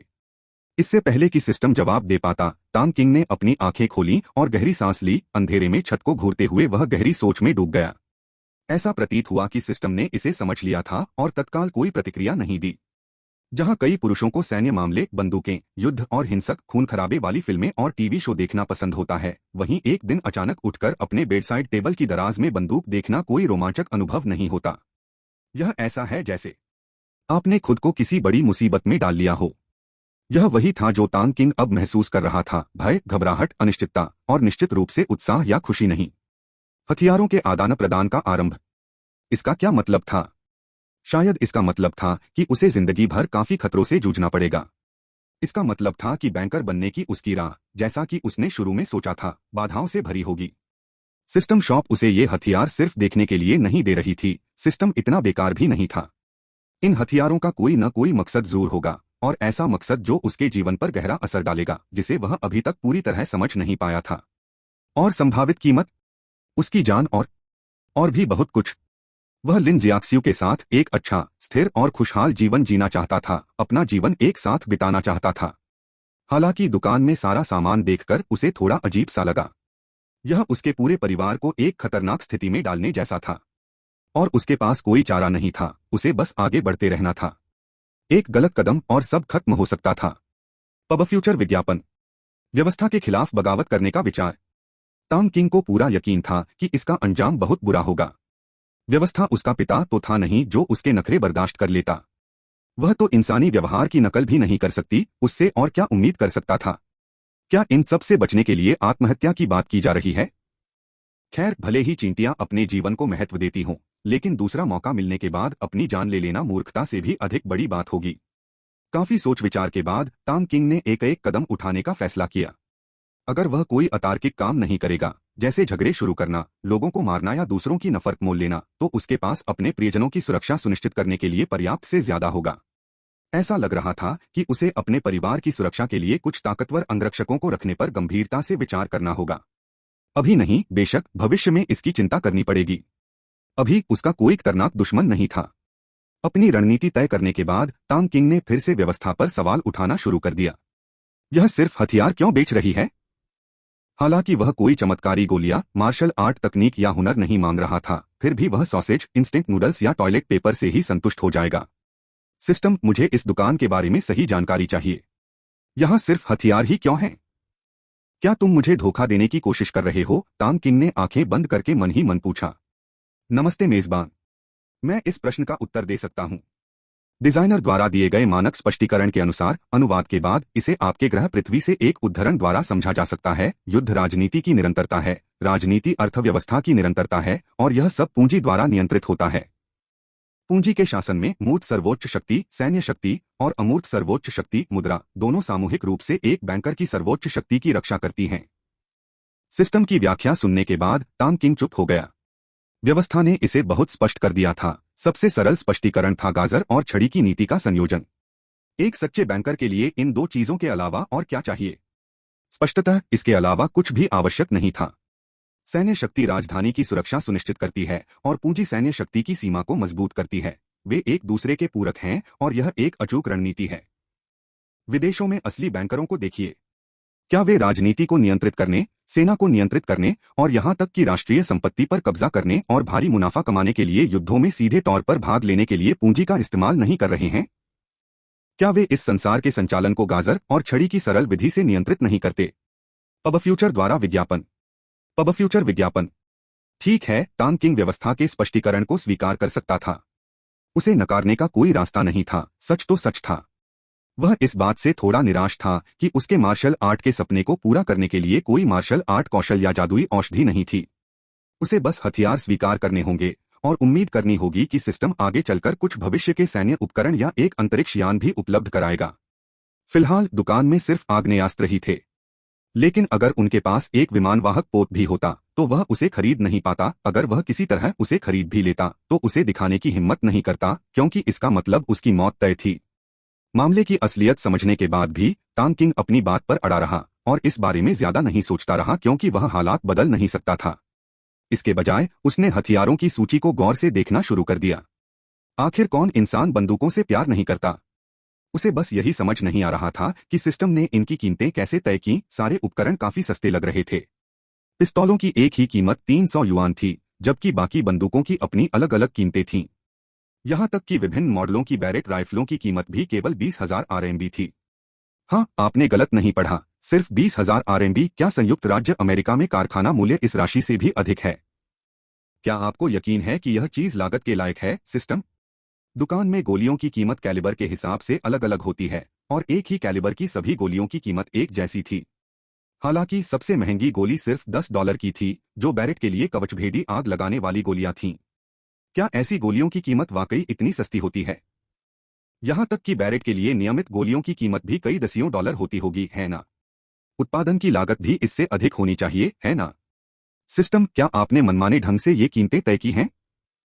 ये वास्तविकता से बिल्कुल मेल नहीं खाती। तान क्विंग खुद को पूछे बिना नहीं रह सकी। सभी हथियारों की कीमत उनके वजन और तकनीकी सामग्री के अनुसार तय की जाती है। बाहरी दुनिया से इसकी कोई तुलना नहीं की जा सकती। सिस्टम के लिए स्टोर को पैसा कमाने की जरूरत नहीं है। सिस्टम के लिए पैसा कोई मायने नहीं रखता, बस इसे होस्ट को यूं ही नहीं दिया जा सकता।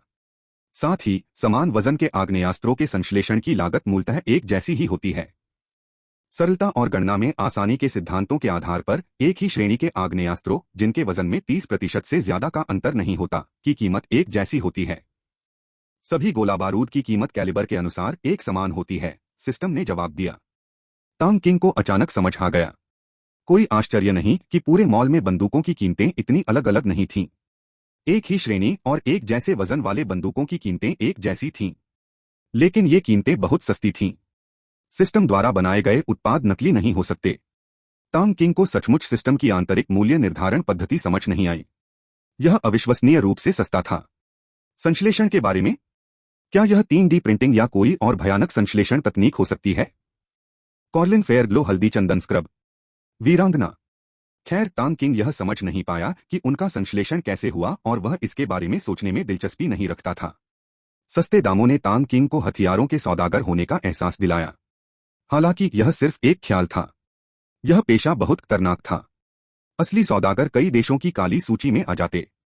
एक बैंकर होने के नाते वह अपने माता पिता और प्रियजनों को इसके बारे में बता सकता था और वे निश्चित रूप से बहुत खुश होते।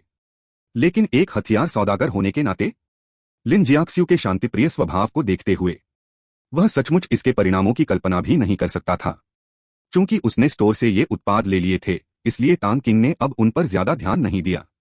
जब तक बहुत जरूरी न हो, वह उनका इस्तेमाल नहीं करता था। इसके अलावा ये उत्पाद आत्मरक्षा के लिए भी काफी अच्छे थे। फिर उसने पलटकर बिना गोलियों वाली एक पिस्तौल ले ली। खुशकिस्मती से सिस्टम में उसके बदले गए हथियारों के लिए रिसाइकिलिंग स्टोरेज की सुविधा थी। इससे उसे यह भी पता चला कि सिस्टम में असल में स्टोरेज स्पेस जैसा कुछ है। हालांकि चूंकि उसका लेवल कम था, इसलिए सिस्टम सिर्फ अपने द्वारा बनाए गए हथियारों और उपकरणों के लिए स्टोरेज सेवाएं प्रदान करता था, रिसाइकिलिंग सेवाएं नहीं देता था। यह सिर्फ बेचता था, वापस खरीदता नहीं था। अब जब उन्होंने इस बारे में सोचा तो सिस्टम को हथियारों को पुनः उपयोग करने की आवश्यकता क्यों होगी? उसने लाइट जलाई और बर्फीली काली बंदूक M1911 थाम ली। यह एक क्लासिक पिस्तौल थी जिसकी कीमत सिर्फ 300 युआन थी। तांग किंग का दिल खुशी से भर गया। सभी लोगों को बंदूकें पसंद होती हैं, लेकिन उसके लिए उन्हें आजमाने की कोई जगह नहीं थी। उसे इतनी खुजली हो रही थी कि वह सिर्फ ट्रिगर दबाकर ही खुद को शांत कर पा रहा था। बाद में उसने बंदूक को वापस सिस्टम में डाल दिया। उसे देखकर वह रोमांचित हो उठा।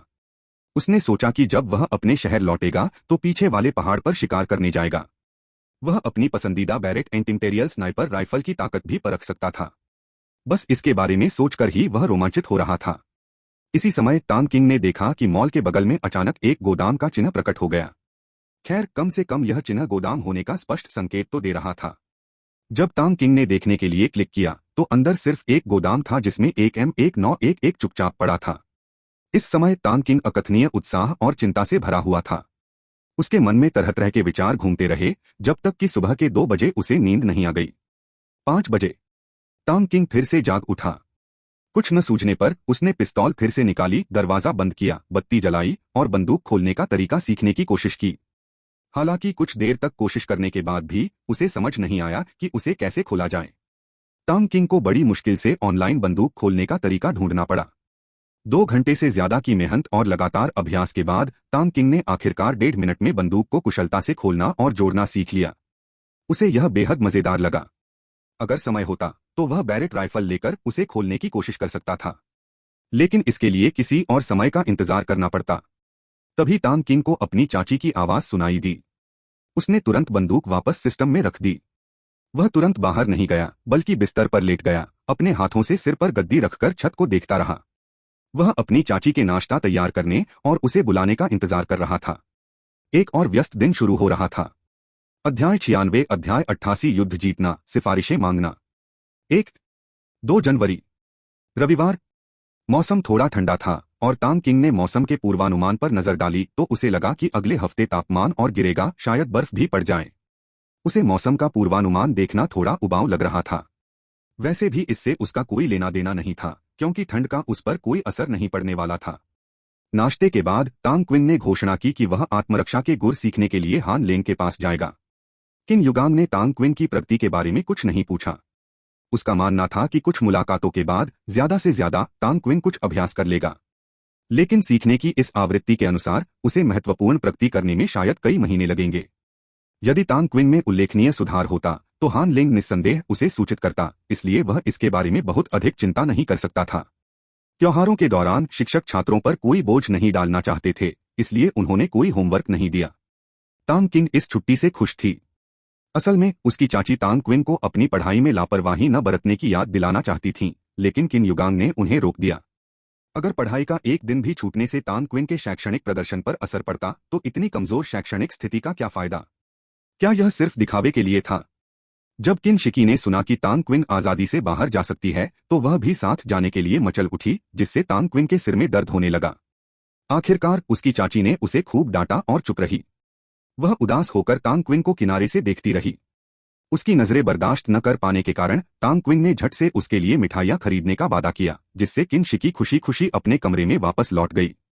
इस स्थिति ने सभी को एक दूसरे की ओर देखने पर मजबूर कर दिया। भोजन प्रेमी चचेरे भाई के साथ वे क्या कर सकते थे? उसे और अधिक बिगाड़ो, उसे और अधिक लाड़ प्यार करो। हान लेंग की दुकान जाते हुए तांग किंग ने झो ली को फोन किया, जो पिछले महीने सिस्टम द्वारा सुझाया गया एक ग्राहक था, ताकि दोपहर में भुगतान का इंतजाम कर सके। इस बार उसने झो ली के साथ रात का खाना खाने की योजना नहीं बनाई थी। कुछ खाने के बाद नयापन कम होने लगा था। बेशक अभी के लिए जानकारी की जांच पड़ताल का काम खाने के समय ही करना जरूरी था। आखिरकार उसे इस तरह का काम करने के लिए किसी और को ढूंढना होगा और काम की जगह ऑफिस में बदलनी होगी। हर समय खाते रहना तांग किंग को परेशान करने लगा था। इस बीच उसने इस महीने के लिए सिस्टम द्वारा सुझाए गए ग्राहक को कल दोपहर के लिए मीटिंग तय करने के लिए फोन किया। इस बार वह नकदी का इस्तेमाल नहीं करेगा। 10 लाख की नकदी गिनने में काफी समय लगता है और यह अवांछित ध्यान भी आकर्षित करता है। कुछ ही समय में तांग किंग हान लेंग की दुकान पर पहुंचा। हान लेंग को बाहर न देखकर उसने मान लिया कि वह अंदर ही है। आखिरकार दुकान की चाबियां तो सिर्फ हान लेंग के पास ही थीं। उसो, क्या अंकल हान अंदर हैं? तांग किंग ने यूं ही फर्श पोंछ रहे चश्माधारी आदमी से पूछा। पहले तो वह सीधे अंदर जाना चाहता था, लेकिन उसे देखकर उसका अभिवादन न करना अशिष्टता होगी। अगर वह कम से कम क्या तुमने खाना खा लिया जैसी साधारण सी बात न कहे तो यह शिष्टाचार नहीं होगा। यह वाक्यांश एक सार्वभौमिक अभिवादन था। इससे स्थिति अजीब नहीं होगी। आह छोटे तांग, तुम यहां हो। बॉस अंदर हैं। तुम सीधे अंदर जा सकते हो। चश्मा पहने आदमी ने ऊपर देखा और मुस्कुराया। तांग किंग कई बार वहां आ चुका था और वह जानता था कि तांग किंग हान लेंग का शिष्य है। वह अपने बॉस का बहुत सम्मान करता था, जो एक पूर्व विशेष बल सदस्य था। हालांकि वह दुबला पतला था और कठिनाई बर्दाश्त नहीं कर सकता था, वरना वह भी हान लेंग का शिष्य बनना चाहता था। ठीक है, धन्यवाद। तांग किंग ने सिर हिलाया और अंदर चला गया। दरवाजे पर पहुंचकर तांग किंग ने देखा कि हान लेंग प्रशिक्षण कक्ष की सफाई कर रहा था। हान लेंग ने सफाई लगभग पूरी कर ली थी। यह देखकर उसने मदद करने से इनकार कर दिया। सिस्टम अपग्रेड के बाद तांग किंग के शारीरिक गुणों में काफी बदलाव आया था और उसे किसी के साथ मुकाबला करके अपनी ताकत परखने की तीव्र इच्छा हो रही थी। आखिरकार अब वह एक अर्धयुद्ध कलाकार था, इसलिए उसे दूसरे युद्ध कलाकारों के साथ मुकाबला करने की इच्छा पर कोई आश्चर्य नहीं हुआ। आने वाले भीषण युद्ध और हान लेंग को लगने वाले झटके के बारे में सोचकर तांग किंग उत्तेजित हो गया और जोर से चिल्लाया, अंकल हान, मैं यहाँ हूँ। बदबूदार बच्चे, मुझे पता है तुम यहाँ हो। चिल्लाने की कोई जरूरत नहीं है। हान लेंग ने तांग क्विन की तरफ देखा और हंस दिया। उस छोटे लड़के को देखकर, जिसमें अभी भी बचपना झलक रहा था, हान लेंग एक बार फिर हैरान रह गया। उसने तांग किंग को कुछ दिनों तक न देखने के बाद उसके व्यवहार में कुछ बदलाव देखे, जिससे वह थोड़ा ज्यादा परिपक्व और आत्मविश्वासी लगने लगा था। हालांकि उसे नहीं पता था कि इन बदलावों का कारण क्या था। स्वाभाविक रूप से उसे नहीं पता था कि टैंग किंग ने एक दिन पहले क्या अनुभव किया था। सिस्टम में नए खुले यूरो फंक्शन और उसके बाद यूरो और डॉलर के बीच आर्बिट्रेज के अवसर ने टैंग किंग को रोमांचित कर दिया था। हालांकि सिस्टम मॉल के हथियारों की संभावना ने उसे सातवें आसमान से नीचे तक डरा दिया था। सिस्टम द्वारा उसे समझाने के बाद ही तांग किंग ने धीरे धीरे इस तथ्य को स्वीकार किया। विकास में योगदान देने वाले सबसे महत्वपूर्ण कारक परीक्षाएं और कष्ट थे। इन दो नई सुविधाओं ने तांग किंग की आर्थिक और शारीरिक शक्ति को बढ़ाया। पैसा और बंदूकें ऐसी चीजें थीं जिनसे लोग सुरक्षित महसूस कर सकते थे, लेकिन तांग किंग मानसिकता में इस बदलाव को समझ नहीं पाया। है क्या मैं आपको देखकर उत्साहित नहीं हुआ, अंकल हान? तो आज हम क्या पढ़ रहे हैं? तांग किंग ने शर्मिंदगी से पूछा। आज मैं तुम्हें विभिन्न स्कूलों के कुछ कुंग-फू रूप सिखाऊंगा जो मैंने मिशनों पर या सेना में अपने साथियों से सीखे हैं। मैं इन मार्शल आर्ट स्कूलों के मूल सिद्धांतों से बहुत अच्छी तरह वाकिफ नहीं हूं और मुझे बस कुछ ही चालें पता हैं, पूरी भी नहीं। आखिरकार कई चालें वास्तविक युद्ध में अव्यावहारिक होती हैं। उनका इस्तेमाल विनाशकारी हो सकता है, इसलिए मैंने बेकार चालों को याद करने की जहमत नहीं उठाई। हालांकि बाकी बचे हुए तुम्हारे लिए काफी हैं। हालांकि कुंग-फू के कुछ दाव थोड़े आकर्षक हो सकते हैं, लेकिन पर्याप्त अभ्यास और अनुकूलनशीलता के साथ वे काफी नुकसान पहुंचा सकते हैं। लेकिन पहले मुझे यह परखना है कि क्या तुम्हारे कौशल में कोई कमी आई है, हान लेंग ने धीरे से कहा। बिल्कुल नहीं। मैं इतने समय से अभ्यास कर रहा हूं, तांग किंग ने पूरे विश्वास के साथ कहा। वह झांसा देते हुए भी पोकर फेस बनाए रखने में और भी माहिर होता जा रहा था। बेशक वह यह स्वीकार नहीं करेगा कि उसने जाने के बाद से एक बार भी अभ्यास नहीं किया। हालांकि अपनी मांसपेशियों की याददाश्त की बदौलत अगर उसने लंबे समय तक प्रशिक्षण नहीं भी लिया तो भी वह पीछे नहीं हटेगा। इसके अलावा अपग्रेड के बाद वह चालें और भी तेजी से चला सकता था। यह कहना अतिशयोक्ति नहीं होगी कि वह पहले से कहीं ज्यादा मजबूत हो गया था। ठीक है, हम पिछली बार की तरह ही करेंगे। मैं पीछे नहीं हटूंगा, हान लेंग ने सिर हिलाया, इस बात की परवाह किए बिना कि तांग किंग झूठ बोलेगी या नहीं। उसे मुकाबले के दौरान पता चल जाएगा। पब फ्यूचर द्वारा विज्ञापन। पब फ्यूचर विज्ञापन। इस समय उसे थोड़ी शर्मिंदगी महसूस हुई। वह देश द्वारा प्रशिक्षित एक विशेष बल का सिपाही था। उसने अपनी पूरी ताकत लगा दी थी और बिना कोई अवैध चाल चले एक हाई स्कूल के छात्र से लगभग हार ही गया था। यह सच था। हर बार जब वह इसके बारे में सोचता तो उसे अपनी काबिलियत पर शक होता। अपनी पिछली सैन्य टुकड़ी में वह सबसे बेहतरीन सैनिकों में से एक था। उसने कई मिशन पूरे किए और कई दुश्मनों को हराया, लेकिन आखिर में एक बच्चे ने उसे लगभग हरा ही दिया। वह इस बात से इनकार नहीं कर सकते थे कि आम लोगों में कई छिपी हुई प्रतिभाएं हैं, लेकिन अब उसे इस बात पर विश्वास हो गया। कोई बात नहीं, तांग किंग ने दिखावा करने के लिए सहमति जताई। उसने पिछली बार जैसी ही ताकत इस्तेमाल करने की योजना बनाई थी। पहला, अपने हुनर को निखारना। दूसरा, हान लेंग को बुरी तरह हारने नहीं देना। ठीक है, मैं आ रहा हूं, हान लेंग ने लड़ाई की मुद्रा में घोषणा की। जैसे ही उसने बोलना समाप्त किया, तांग किंग के सामने एक मुक्का आ गया, इससे पहले कि वह प्रतिक्रिया कर पाता। दोबारा, निष्पक्षता का क्या हुआ? विशेष बलों का सम्मान कहाँ है? क्या अब आपको इसकी आवश्यकता नहीं है? तांग किंग शांत रहा। हालांकि वह हमला करने के लिए अपनी पूरी ताकत नहीं लगा पा रहा था, लेकिन इससे उसकी चकमा देने की असाधारण क्षमता और औसत से ज्यादा तेज प्रतिक्रिया पर कोई असर नहीं पड़ा। उसकी गतिशील दृष्टि, जो आम लोगों से कहीं बेहतर थी, ने सहज ही हान लेंग की मुट्ठी की दिशा को भांप लिया। तांग किंग को हान लेंग का मुक्का, जो दूसरों को बहुत तेज लग रहा था, बिल्कुल भी तेज नहीं था। बेशक वह जानता था कि हान लेंग अपने पहले मुक्के में पूरी ताकत नहीं लगा रहा था। तांग किंग ने अंदाजा लगाया कि हान लेंग शायद धीरे धीरे अपनी ताकत बढ़ाना चाहता था। तांग किंग ने इत्मीनान से एक तरफ हटकर आसानी से मुक्का बचा लिया।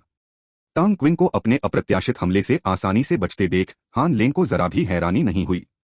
वह जानता था कि वह पूरी ताकत नहीं लगा रहा था और तांग क्विंग का बच निकलना स्वाभाविक ही था। जैसे ही उसने यह सोचा, हान लेंग ने अपना पैर उठाया और तांग क्विंग की दिशा में पूरी ताकत से किक मारी। तांग किंग के मुंह के कोने पर एक मुस्कान आ गई। अब यह लड़ाई जैसी स्थिति दिखने लगी है। कॉर्लिन फेयरग्लो हल्दी चंदन स्क्रब वीरांगना। एक क्षण के लिए तांग किंग ने सहज ही अपना दाहिना हाथ उठाकर हान लेंग के वार को रोक दिया। हान लेंग के पैर को ज्यादा चोट पहुंचाने से बचने के लिए तांग किंग ने जानबूझकर अपनी कुछ ताकत वापस खींच ली। उसके बाद हान लेंग के हमलों की तीव्रता और गति बढ़ गई। हालांकि तांग किंग की भयानक इंद्रियों और गति के आगे ये सब व्यर्थ थे। तांग किंग हमेशा रक्षात्मक नहीं रह सकता था, वह कछुआ नहीं था। इस समय तांग किंग ने भी हमला करना शुरू कर दिया। उसने हान लेंग पर तुरंत हावी नहीं हुआ। कोई जल्दबाजी नहीं, बस धीरे धीरे गति बढ़ा दी। इस तरह शुरुआत में तो हान लेंग तांग क्विंग की पूरी ताकत का सामना कर पा रहा था, लेकिन जैसे जैसे तांग क्विंग की गति बढ़ती गई, हान लेंग घबराने लगा। 10 मिनट से भी कम समय में हान लेंग पूरी तरह से रक्षात्मक हो गया, क्योंकि अब उसके पास हमला करने का समय नहीं था। उसका कोई भी वार तांग किंग को नहीं मार सकता था। उसे न मार पाना एक बात थी, लेकिन हर बार जब वह हमला करता तो तांग किंग से उसे जोरदार वार मिलना तय था। यहीं पर तांग किंग को एहसास हुआ कि लड़ाई खत्म करने का समय आ गया है। इस स्थिति में और इस गति के साथ हान लेंग के पास चाहे कितनी भी घातक चालें या अनोखी युद्ध तकनीकी क्यों न हो, वे बेकार थीं। कोई भी चाल कितनी भी शक्तिशाली क्यों न हो, अगर वह प्रतिद्वंद्वी पर वार न कर सके तो बेकार है। आखिरकार तांग किंग अपनी गति का केवल 60% ही इस्तेमाल कर रहा था। तुरंत तांग किंग ने अपनी गति कम से कम 10% और बढ़ा दी। इस समय हालांकि हान लेंग अभी भी तांग किंग की हरकतें देख सकता था, वह अपना बचाव नहीं कर पा रहा था। तांग किंग ने 10 चालें चली और हान लेंग को 10 वार झेलने पड़े। वह जानता था कि तांग किंग की इस तेजी के सामने अगर उसने अपनी जानलेवा चाल भी चली और अगर उन दोनों के पास चाकू भी होगा तो भी उसकी ही मौत होगी। तांग किंग को बस चोट लग सकती है या उसका एक बाल भी नहीं कटेगा। उन्हें इस परिणाम को स्वीकार करने में कठिनाई हुई। हान लेंग, जो अपनी मौजूदा स्थिति जानता था, लड़ाई जारी नहीं रखना चाहता था। पिटना कोई मजा नहीं है। वह एक कदम पीछे हटा और बोला, रुको। यह सुनकर तांग किंग ने तुरंत अपना हमला रोक दिया। छोटी तांग, तुम्हारी गति बहुत तेज लगती है, हान लेंग ने पूछा। यही वह चीज थी जिसकी उसे सबसे ज्यादा परवाह थी। गति के साथ तांग क्विंग अजय होगी। बस मेरी नियमित पंच ट्रेनिंग का नतीजा है, तांग किंग ने बहाना बनाया। कम से कम यह बात तो वैज्ञानिक लग रही थी, है ना? ठीक है। आप वाकई असाधारण प्रतिभाशाली हैं। मुझे आपकी प्रशंसा करना बुरा लग रहा है, लेकिन आप वाकई असाधारण हैं। मैं मानता हूं, अगर मैं अपनी तरफ से पूरी कोशिश भी करूं तो भी मैं आपकी बराबरी नहीं कर पाऊंगा, हान लेंग ने कड़वी मुस्कान के साथ कहा।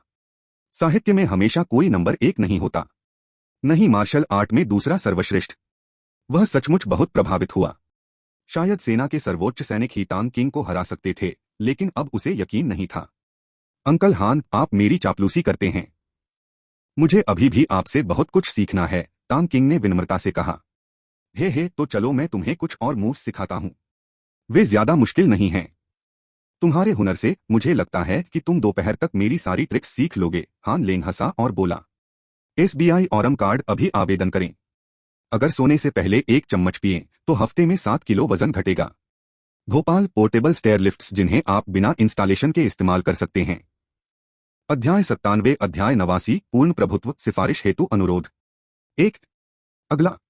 पूरी सुबह हान लेंग तांग किंग को विभिन्न संप्रदायों के कुछ मार्शल आर्ट के दांवपेंच सिखाता रहा, जिनमें ताई ची भी शामिल थी, हालांकि यह पूरी तरह से नहीं था। आखिरकार ज्यादातर ताई ची के दांवपेंच स्वास्थ्य रक्षा के लिए उपयुक्त होते हैं और जीवन मरण की लड़ाई में लगे सैनिकों के लिए ज्यादा दिलचस्प नहीं होते। नजदीकी लड़ाई में आप 1000 पाउंड के वार को रोकने के लिए 4 औंस का इस्तेमाल कर सकते हैं या कठोरता पर काबू पाने के लिए कोमलता का इस्तेमाल कर सकते हैं। अगर कोई ब्लेड आपकी ओर वार कर रहा है तो जो लोग तेजी से प्रतिक्रिया नहीं कर सकते उनके लिए एकमात्र विकल्प एक बंद रास्ता ही है, कोई और रास्ता नहीं है। हान लेंग यह नहीं समझ पा रहे थे कि ये नरम तकनीकें किसी की गति, प्रतिक्रिया या गतिशील दृष्टि को प्रशिक्षित कर सकती हैं। साथ ही कुछ सैन्य रणनीतियां जैसे कि विरोधियों को उनके चाकू या आग्नेयास्त्रों से मुक्त करना या निहत्थे होने पर विभिन्न हमलों से बचने के तरीके भी बता सकती हैं। आशा के अनुसार, जैसा कि हान लेंग ने भविष्यवाणी की थी, तांग किंग ने एक ही सुबह में अपने दिमाग की लगभग सारी गतिविधियां बंद कर दी। ऐसा होने की जानकारी होने के बावजूद हान लेंग तांग किंग की अद्भुत शक्ति देखकर स्तब्ध रह गया। हालांकि उसने तांग किंग को सेना के असली मारक हथकंडे नहीं सिखाए थे, तांग किंग की गति और प्रतिक्रिया क्षमताओं के कारण मारक हथकंडों और सामान्य हथकंडों में अब ज्यादा फर्क नहीं रहा। मारक हथकंडों का उद्देश्य तभी होता है जब ताकत का अंतर बहुत ज्यादा न हो। जबरदस्त प्रतिक्रियात्मक क्षमता और गति के साथ कोई भी प्रभावशाली चाल निरर्थक होगी, और तांग किंग ही वो है जिसके पास ये दोनों गुण हैं। जैसा कि कहावत है, गति को कोई नहीं हरा सकता, भले ही तांग किंग को कोई चाल नहीं आती, इन दो क्षमताओं के साथ उसका हर वार एक घातक चाल है, क्योंकि प्रतिद्वंद्वी चाहे कुछ भी कर ले उससे बचाव नहीं कर सकता। इसलिए हान लेंग ने उसे और कुछ सिखाने की जहमत नहीं उठाई। छोटे तांग, युद्ध के बारे में तुम्हें सिखाने के लिए मेरे पास और कुछ नहीं है। अगर भविष्य में तुम युद्ध में रुचि रखते हो तो बेझिझक मुझसे कभी भी मिल सकते हो, हान लेंग ने खुशी से कहा। एक लड़ाकू सैनिक होने के नाते वह हिंसक प्रवृत्ति का था। उसे स्वास्थ्य का ध्यान रखने वाला नीरस जीवन बिल्कुल पसंद नहीं था, इसलिए उसने यहाँ एक फिटनेस रूम बनवाया था। आमतौर पर उसके पास लड़ने के लिए कोई नहीं होता था और वह रेत की बोरियों पर तभी अभ्यास कर पाता था जब उसके हाथों में खुजली होती थी। बराबरी का कोई प्रतिद्वंद्वी ढूंढना तो दूर की बात थी जिससे वह पूरी ताकत से लड़ सके। अब जब उसके पास तांग किंग थी जो उसकी पूरी ताकत का डटकर सामना कर सकती थी, तो हान लेंग थोड़ा उत्साहित था।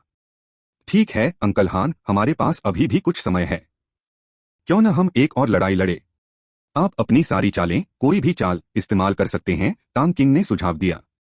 बेशक तांग किंग जानता था कि हान लेंग ने अपनी सारी चालें नहीं चली थीं, हान लेंग ने अपनी कई शक्तिशाली गंदी चालें कभी नहीं चली थीं। वह पहले काफी चिंतित रहता था, लेकिन अब उसकी तेज रफ्तार के सामने हान लेंग उसे ज्यादा नुकसान नहीं पहुंचाने वाला था। इसलिए वह यह परखना चाहता था कि हान लेंग बिना किसी रोकटोक के कितना शक्तिशाली हो सकता है।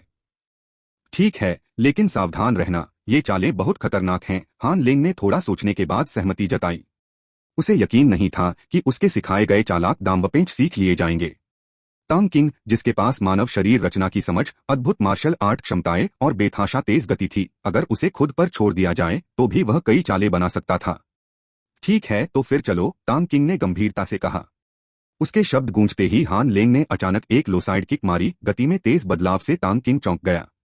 क्या इतनी उत्तेजक हरकत से शुरुआत करना वाकई ठीक था? तांग किंग ने तुरंत एक हाथ से हान लेंग के वार को रोक दिया, क्योंकि उसी समय हान लेंग का दूसरा हाथ उसके सिर की ओर वार कर रहा था। Boom boom.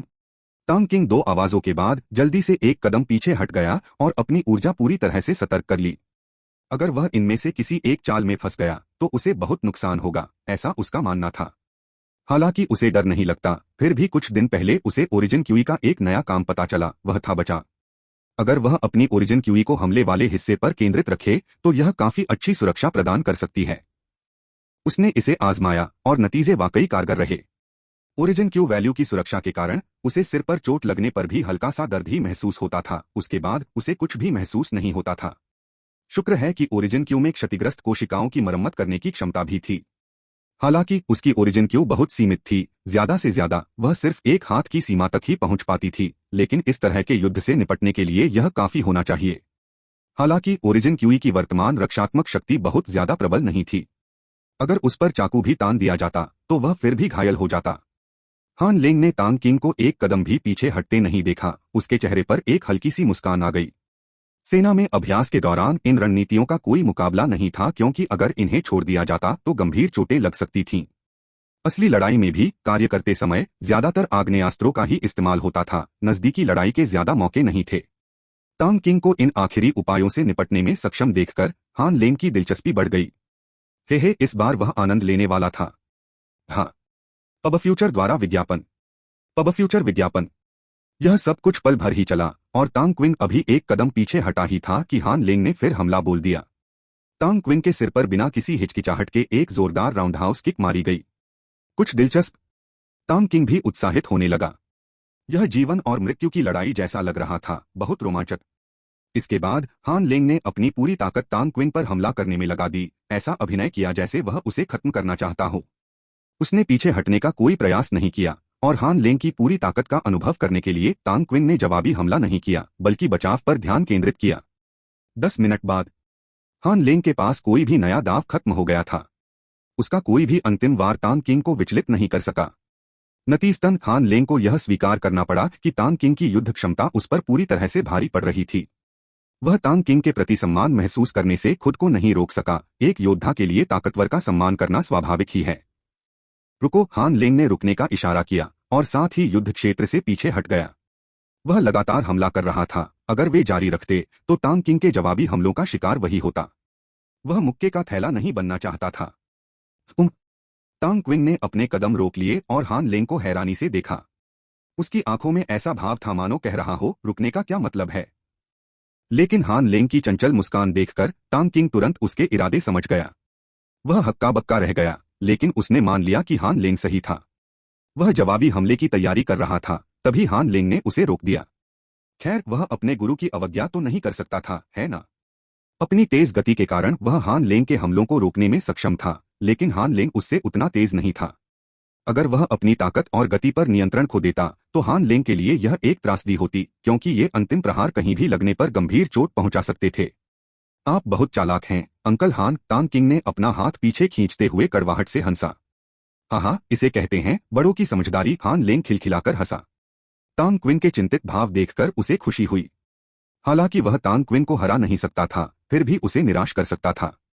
चौड़े कूल्हे बड़े राज, ये महिलाओं के बारे में असल में क्या बताते हैं। हर ब्यूटी। पापा, भाई तांग, खाने का समय हो गया है।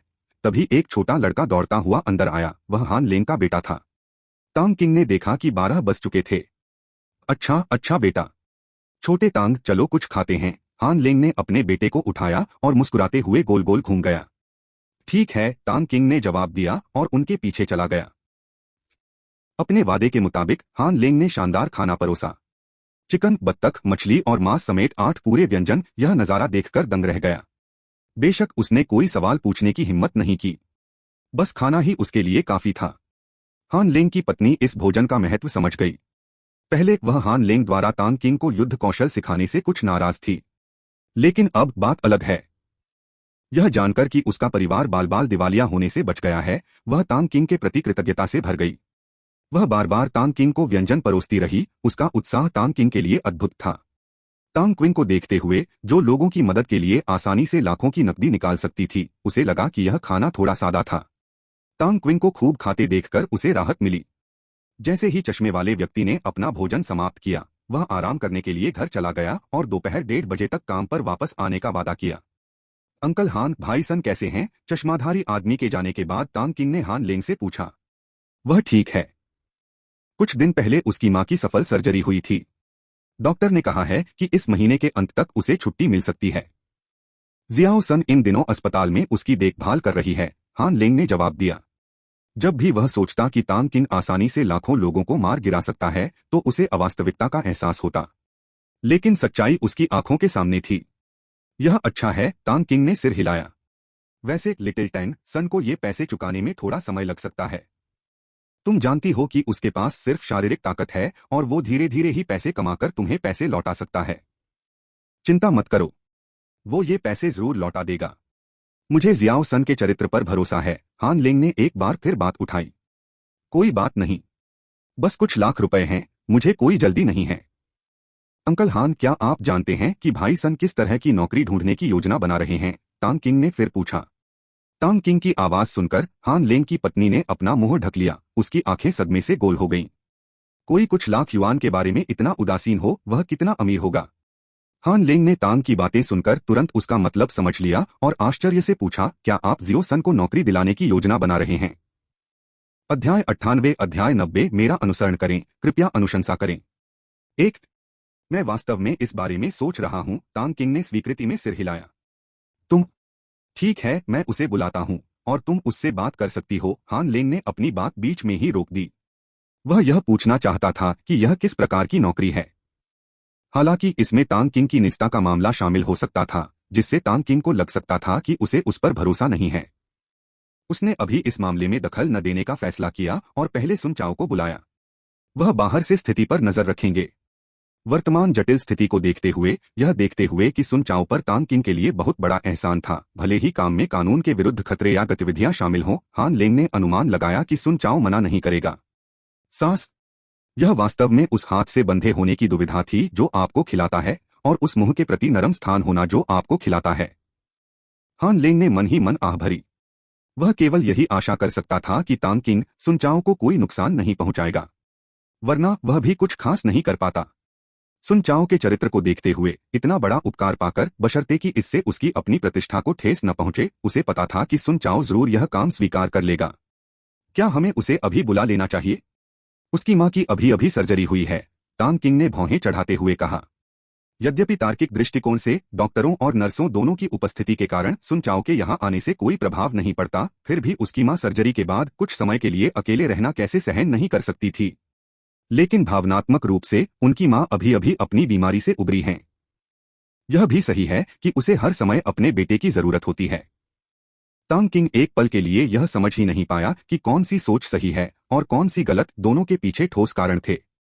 कोई बात नहीं, वहां डॉक्टर उसकी देखभाल कर रहे हैं और समर्पित नर्सें हर समय उसके साथ रहती हैं। वहां एक टीवी भी है, उसकी मां तब तक संतुष्ट रहेगी जब तक वह हुआंग में ओपेरा देख सकती है। हान लेंग ने मुस्कुराते हुए कहा। वह तांग क्विंग की तरह स्थिति के बारे में इतनी जटिल सोच नहीं रहा था। अपनी बात पूरी करते ही हान लेंग ने तुरंत सुन चाओ को उनके सामने बुलाया। जैसे ही सुन चाओ को पता चला कि तांग किंग यहाँ उसका इंतजार कर रही है, वह तुरंत दौड़कर वहां पहुंच गया। 15 मिनट के भीतर सुन चाओ दुकान पर पहुंचे। इस समय सुन चाओ अभी भी वही कपड़े पहने हुए थे। हालांकि तांग किंग ने उन्हें साफ सुथरे कपड़े पहनने को कहा था, लेकिन सुन चाओ साफ तौर पर बहुत किफायती थे और उन्होंने नए कपड़े नहीं खरीदे। उन्होंने बस जो कपड़े थे उन्हें धोकर अपने बालों को एक साफ सुथरा छोटा सा स्टाइल दे दिया। इस समय तांग किंग और बाकी लोगों ने खाना खत्म नहीं किया था। हान लेंग बियर पी रहा था, तांग किंग कोई पेय पदार्थ पी रहा था। अपनी वर्तमान जिंदगी में उसे डूबने की कोई चिंता नहीं थी और जरूरी मौकों के अलावा उसे धूम्रपान या शराब पीकर रोमांच तलाशना पसंद नहीं था। सबसे महत्वपूर्ण बात यह थी कि क्या पुनर्जन्म से अधिक रोमांचक कुछ भी हो सकता है। भाई हान, भाभी, सुन चाओ ने हान लेंग और उसकी पत्नी का अभिवादन करने के बाद तांग किंग से ईमानदारी से कहा, छोटी तांग, धन्यवाद। अब सुन चाओ को उनके सक्षम आचरण के साथ देखना। उसकी जिंदादिली और जोश पिछली मुलाकात से बिल्कुल अलग था और तांग किंग उसकी तारीफ किए बिना नहीं रह सकी। वह वाकई राज्य द्वारा प्रशिक्षित एक सैनिक था। उसका समग्र गुण वाकई बेहतरीन था, खासकर सुन चाओ के मुंह से निकलती हल्की सी हत्या की नीयत, कई लड़ाइयों और हान लेंग के साथ परिचितता के माध्यम से तांग किंग की इस मारक आभा की पहचान। उसकी समझ और भी गहरी होती जा रही थी। वह यह भी समझ रहा था कि यह कोई आभामंडल नहीं है, बल्कि जीवन के प्रति समग्र दृष्टिकोण से स्वाभाविक रूप से प्रकट होने वाला एक भाव है जो ऊपर उठने पर प्रकट होता है, बिल्कुल एक सामूहिक हत्यारे की तरह। उनकी नजर में एक जिंदा इंसान और एक मरे हुए इंसान में ज्यादा फर्क नहीं था, बस एक हिलडुल सकता था और दूसरा नहीं। यह विशिष्टता उनकी नजरों में जीवन के प्रति उपेक्षा और उनके हाव भाव में जीवन के प्रति उनके उच्च दृष्टिकोण में झलकती थी। भाई सुन, बैठ जाइए। आखिरकार यह एक छोटी सी दयालुता का काम था। अब आपकी मां की तबीयत कैसी है? तांग किंग ने बगल वाली खाली सीट की ओर इशारा किया और हंसा। इस समय तक हान लेंग की पत्नी ने पहले से ही कटोरे और चॉपस्टिक का एक नया सेट तैयार कर लिया था। उन्हें उस जगह पर रख दिया जहां गिलास वाला आदमी बैठा था और सुन चाओ को एक बियर दी।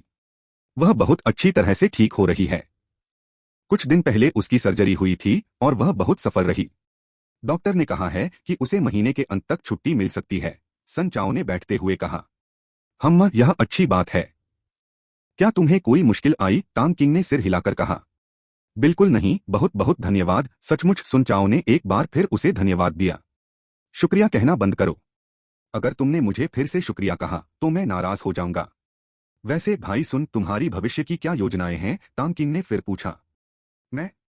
मैं शहर में नौकरी ढूंढने की योजना बना रहा हूं ताकि ठीक से पैसा कमा सकूं। गांव में ज्यादा पैसा नहीं है। जब समय आएगा तो मैं अपनी मां को यहां देखभाल के लिए छोड़ दूंगा, सुन चाओ ने कहा। अपने ऊपर लगे लाखों के कर्ज के बारे में सोचकर सुन चाओ के सिर में बहुत तेज दर्द होने लगा। बेशक उसे इसका कोई अफसोस नहीं था। अपने इकलौते रिश्तेदार के लिए वह और भी ज्यादा पैसे उधार देने को तैयार था। गांव लौटना तो अभी नामुमकिन था क्योंकि वहां ज्यादा मौके भी नहीं थे और मजदूरी भी बेहद कम थी, इसलिए वह शहर में ही अपनी किस्मत आजमा सकता था। ऐसी स्थिति में मेरे पास एक नौकरी है, मुझे नहीं पता कि तुम कोशिश करना चाहोगी या नहीं, तांग किंग ने सहजता से अपना उद्देश्य बताया। मैं करूंगा। आप मुझे जो भी काम करने को कहेंगे, मैं करूंगा, सुन चाओ ने बिना कुछ सोचे कहा। पब फ्यूचर द्वारा विज्ञापन। पब फ्यूचर विज्ञापन। ओह भाई सूर्य, क्या आपको डर नहीं है कि मैं एक बुरा व्यक्ति हूं? तांग किंग सुन चाओ की स्पष्टवादिता से आश्चर्यचकित था। उसने बिना कोई सवाल पूछे सहमति दे दी। मुझे तुम पर भरोसा है। सुन चाओ ने तांग किंग की ओर गंभीरता से देखा और कहा। ये उसके दिल की बात थी। अक्सर इंसान चाहे कितनी भी अच्छी तरह से अपनी बात छुपा ले, कुछ लोगों को धोखा नहीं दे पाता। और सुन चाओ में ऐसी क्षमता थी। इस तरह के लोग इस बात की परवाह नहीं करते कि आपने क्या किया है या क्या कहा है।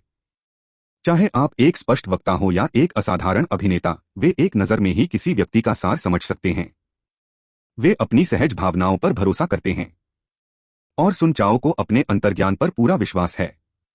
उसने अपने जीवन में कभी किसी को गलत नहीं समझा और न ही उसने लोगों को परखने की अपनी क्षमता किसी और को बताई। उसे पूरा विश्वास है कि तांग किंग कोई बुरी इंसान नहीं है। हान लेंग भी सुन चाओ के भरोसे से हैरान था। उसे सुन चाओ के चरित्र को परखने की क्षमता का अंदाजा नहीं था। उसे बस इतना पता था कि सुन चाओ के शब्द सिर्फ कृतज्ञता का ऋण चुकाने के लिए नहीं थे। यह सच्चा भरोसा था, लेकिन वह समझ नहीं पा रहा था कि यह भरोसा कहां से आया। ठीक है, मुझे एक अंगरक्षक और एक ड्राइवर की जरूरत है, तांग किंग ने संतोष से कहा। मान्यता और विश्वास का अनुभव उसके लिए बहुत संतुष्टिदायक था और वह गर्व से फूला नहीं समा रहा था। ड्राइवर, सुन चाओ ने सवालिया लहजे में कहा। उसे इसकी उम्मीद नहीं थी। उसने सोचा था कि तांग क्विन उसे नौकरी ढूंढने में मदद करना चाहती है, न कि तांग क्विन का ड्राइवर बनना चाहती है। तांग क्विन जैसे छात्र को ड्राइवर की क्या जरूरत होगी? ऊपर से तांग किंग के पास कार भी नहीं थी। ऐसा नहीं था कि उसे यकीन नहीं था कि तांग किंग एक कार खरीद सकता है, बस उसे समझ नहीं आ रहा था। अंगरक्षक हान लेंग ने आश्चर्य से कहा। तांग किंग की मौजूदा क्षमताओं को देखते हुए उसे एक अंगरक्षक की जरूरत पड़ने की चिंता थी। युद्ध कौशल के इतने असाधारण स्तर के साथ तांग किंग के खिलाफ खड़े होने के लिए उसे और सुन चाओ दोनों की जरूरत पड़ेगी। हाँ, तुम्हें पता है कि मेरा पैसा घर से नहीं आया। मैंने इसे खुद कमाया है। मैंने एक कंपनी खोली है। तुम वहां से शुरुआत कर सकते हो। आमतौर पर वहां ज्यादा काम नहीं होगा। अगर कोई जरूरी काम होगा तो मैं तुम्हें ढूंढ लूंगा, तांग किंग ने अपनी कुछ जानकारी बताई। मैं स्वीकार करता हूं, शुक्रिया लिटिल टैंग। अरे नहीं बॉस टैंग, सुन चाओ ने कहा। यह काम जायज था और उसे पसंद भी आया। साथ ही उसे टैंग किंग की रक्षा करने में खुशी भी हुई। उसने मन ही मन सोचा कि उसे टैंग किंग को हर कीमत पर नुकसान से बचाना होगा। हालांकि अगर उसे तांग किंग की असली क्षमता का पता होता तो शायद वह इतना उत्साहित न होता। उस समय पता नहीं किसे किसकी रक्षा करनी पड़ेगी। हाँ हाँ बॉस, क्या? मुझे बस लिटिल टैंग कहो। मुझे बॉस कहने से लगता है कि हम दूर हैं, टैंग क्विन खिलखिलाकर हंसा। आखिरकार उसे कोई ऐसा मिल गया जिसे भविष्य में उसका विश्वासपात्र माना जा सकता था। वह थोड़ा उत्साहित महसूस कर रहा था। जिस तरह लियू कियान के पास गंगजी और मंकी थे, उसी तरह उसके पास भी आखिरकार एक अंगरक्षक था। ठीक है, सुन चाओ ने सहमति जताई। चूंकि तांग किंग को दूर रहने पर आपत्ति थी, इसलिए वह इस मुद्दे पर बहस नहीं करेगा। लेकिन वहां उचित सम्मान की आवश्यकता थी। अब उसे लिटिल टैंग कहना व्यक्तिगत स्तर पर था। चौड़े कूल्हे बड़े राज ये महिलाओं के बारे में असल में क्या बताते हैं? हर ब्यूटी। एक बार जब उन्होंने तांग किंग के लिए काम करना शुरू कर दिया तो उन्हें लगातार लिटिल तांग कहना अनुचित होगा। हालांकि बाद में वे उसे संबोधित करने का तरीका बदल सकते थे। तो दोपहर में तुम मेरे साथ कार खरीदने और कुछ काम निपटाने आ सकते हो। कल तुम मेरी कंपनी में अपनी ऑनबोर्डिंग प्रक्रिया पूरी करने आ सकते हो। अभी तुम्हारा मुख्य काम अपनी माँ के साथ रहना है। मैं अभी स्कूल में हूँ, इसलिए ज्यादा काम नहीं होगा। भविष्य में तुम अपनी माँ की देखभाल के लिए बाहर कोई जगह किराए पर ले सकते हो। कंपनी तुम्हारे रहने का खर्चा चुका देगी, तांग क्विन ने कहा। अब यूरो की उपलब्धता के साथ अब उसे पैसे बचाने के बारे में सोचने की जरूरत नहीं थी। कई मिलियन युआन तो बस एक बूंद के बराबर थे, कोई खास काम के नहीं। भविष्य में पैसा कमाने की तेज रफ्तार के बारे में सोचकर तांग किंग में उत्साह की लहर दौड़ गई। अरे बाप रे, इस बार उसे एक अच्छी कार खरीदनी थी। बिल्कुल। उसे स्पोर्ट्स कारों में कोई दिलचस्पी नहीं थी, उसे एसयूवी या सेडान ज्यादा पसंद थीं। पिछली जिंदगी में उसने ली काई की लैम्बोर्गिनी स्पोर्ट्स कार चलाई थी जो उसे असहनीय लगती थी। उसके अंदर बैठना उसे बहुत बुरा लगता था। यह बहुत दमनकारी था। तब से उन्हें स्पोर्ट्स कारों में कोई रुचि नहीं रही। शुक्रिया, सुन चाओ ने कृतज्ञतापूर्वक कहा। हालांकि तांग किंग ने यह नहीं बताया था कि उसका वेतन कितना होगा, फिर भी उसे मांगने में शर्म आती। इसके अलावा उसे विश्वास था कि तांग किंग उसके साथ बुरा व्यवहार नहीं करेगी। आप मुझे किस बात के लिए धन्यवाद दे रहे हैं मिस्टर हान? मुझे उम्मीद है कि आप मेरा राज छुपा सकते हैं। मेरे चाचा को मेरी कंपनी के बारे में नहीं पता। उन्हें लगता है कि मेरे पास बस एक रेस्टोरेंट में शेयर हैं। तांग क्विंग ने हान लेंग की ओर मुड़कर कहा। चिंता मत करो, मैं तुम्हारा रहस्य रखूंगा, हान लेंग ने वादा किया। साथ ही वह सिर्फ चुपचाप किन युगान से माफी मांग सकता था। अब वह पूरी तरह से तांग किंग के पक्ष में था। ठीक है, तांग किंग ने कहा। उसके बाद उन्होंने बस खाना खाया और शराब पी। क्योंकि उन्हें दोपहर में गाड़ी चलानी थी और काम निपटाना था, वे जानते थे कि सुन चाओ शराब नहीं पी सकता। हालांकि तांग किंग को टोस्ट करने के बाद उसने और शराब नहीं पी। इस दोपहर भोज के बाद दोपहर के लगभग 1:40 बज चुके थे। यह सोचकर कि दोपहर की शिफ्ट शुरू होने तक कार डीलरशिप खुल जानी चाहिए, तांग किंग ने सुन चाओ को लिया और कार खरीदने के लिए निकल पड़े। फिर उन्होंने पैसे लेने के लिए झोली के कारखाने जाने की योजना बनाई। तांग किंग को घटनाओं का यह क्रम अजीब लगा। वह बन गया था एक ऋण वसूली करता। तांग किंग को ऐसा महसूस हुआ जैसे वह खलनायक बन रहा है। लेकिन अरे, मैं यहाँ नायक हूँ, है ना? अध्याय 100 अध्याय 91 कार खरीदना, कृपया सदस्यता लें। एक इस बार तांग किंग ने बस यूं ही इस्तेमाल के लिए एक ऐसी ही कार खरीदने की योजना बनाई है। आखिरकार अभी तो 2005 की शुरुआत ही हुई है। उसके कई पसंदीदा ऑफरोड और पैसेंजर कार मॉडल अभी रिलीज नहीं हुए हैं। जहां तक करोड़ों की लग्जरी कार खरीदने की बात है, तो हाँ, उसने अभी तक अपना दिमाग नहीं खोया है। इस तरह दिखावा करने का कोई मतलब नहीं बनता। आखिरकार उसका व्यवसाय और आर्थिक संसाधन जांच का सामना करने में भी असमर्थ हैं। हालांकि वह भ्रष्टाचार के आरोपों की चिंता करने वाला कोई सरकारी कर्मचारी नहीं है, फिर भी वह किसी जिज्ञासु व्यक्ति को उसकी जासूसी करने से नहीं रोक सकता। इसलिए बेहतर होगा कि आप कम ही दिखाई दें। ज्यादा दिखावा आसानी से आलोचना का कारण बन सकता है। यदि कोई बच्चा लाखों की कार चलाता हो, बाहर घूमता हो और सामाजिक मेलजोल बढ़ाता हो, तो संभवतः हर कोई उसकी पृष्ठभूमि की गहन जांच करेगा। एक बार जब वे जांच शुरू करेंगे तो वे कहेंगे, अरे यहाँ तो सामग्री है भाई, चलो कुछ पैसे कमाने के अनुभव साझा करते हैं। क्या तुम नहीं कर सकते? उसे बंद कर दो, उसे निचोड़ दो, उसका खून बहा दो और उसे खूब यातनाएं दो। ठीक है, यह तो थोड़ी अतिशयोक्ति है, लेकिन इस तरह का जोखिम उठाना वाकई बेकार है। हालांकि इससे उसे कोई नुकसान नहीं होगा, लेकिन यह घिनौना है। इसके अलावा जिन असली बैंकरों को वह जानता है, वे बहुत कम चर्चा में रहते हैं। वे मीडिया में मुश्किल से ही दिखाई देते हैं। जो दिखाई देते हैं वे ज्यादातर पेशेवर मैनेजर होते हैं और पर्दे के पीछे चुपचाप दौलत कमाते रहते हैं। इसलिए कुछ लाख की कार खरीदना ही ठीक रहेगा। कोई सस्ता नहीं जा सकता। ज्यादा ताकत हासिल करने के बाद थोड़ा और गौरव हासिल किया जा सकता है। थोड़ी देर बाद तांग किंग किंगयान शहर पहुंच गया, जहां कार खरीदी जा सकती है। यहां कई कार डीलरशिप हैं। आखिरकार यह एक प्रीफेक्चर स्तर का शहर है।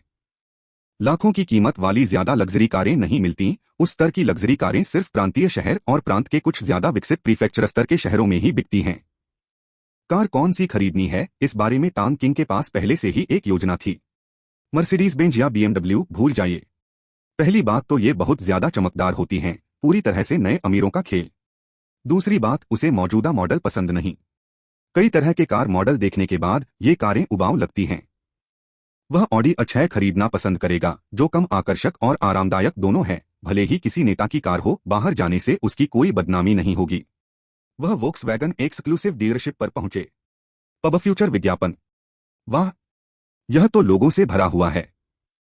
उस समय यह नए साल की छुट्टी का दिन था। संभवतः निश्चित रूप से प्रचार गतिविधियां थीं, इसलिए बहुत सारे लोग वाहनों को देखने के लिए यहां आए थे। हालांकि उनमें से ज्यादातर लोग यहां सिर्फ देखने के लिए आए थे। इसके परिणामस्वरूप एक समस्या उत्पन्न हुई। अधिकांश लोगों के पास उन्हें मार्गदर्शन देने के लिए कोई विक्रेता नहीं होता। प्रत्येक कार के लिए केवल एक विक्रेता होता है, जो लोगों के एक समूह को समझाता है। तो फिर तांग किंग और उसके साथी के साथ जाहिर है कोई खास व्यवहार नहीं किया गया है। अगर उन्हें स्पष्टीकरण सुनना है तो उन्हें और पास आना होगा। तांग किंग और उसका साथी कुछ देर तक हॉल में घूमते रहे। हाँ, उन्हें ऐसा लग रहा है जैसे वे मैजिक सिटी में एक लग्जरी कार शो देख रहे हों। अगर आप नहीं पूछेंगे तो किसी को कोई परवाह नहीं है। ठीक है, आप खुद ही देख लीजिए। तांग किंग और क्या कह सकता था। तांग किंग सुन चाओ के साथ अंदर घूम रहा था। उसने इधर उधर नजरें घुमाकर नहीं देखा, क्योंकि बाकी कारें ज्यादा प्रभावशाली नहीं थीं। उसकी राय में यहां सिर्फ ऑडी A6 ही अच्छी लग रही थी। ऑडी A6 के बगल में खड़े टैंग किंग ने संतोष से सिर हिलाया। बिल्कुल भी बुरा नहीं, क्लासेस हमेशा क्लासी होती हैं।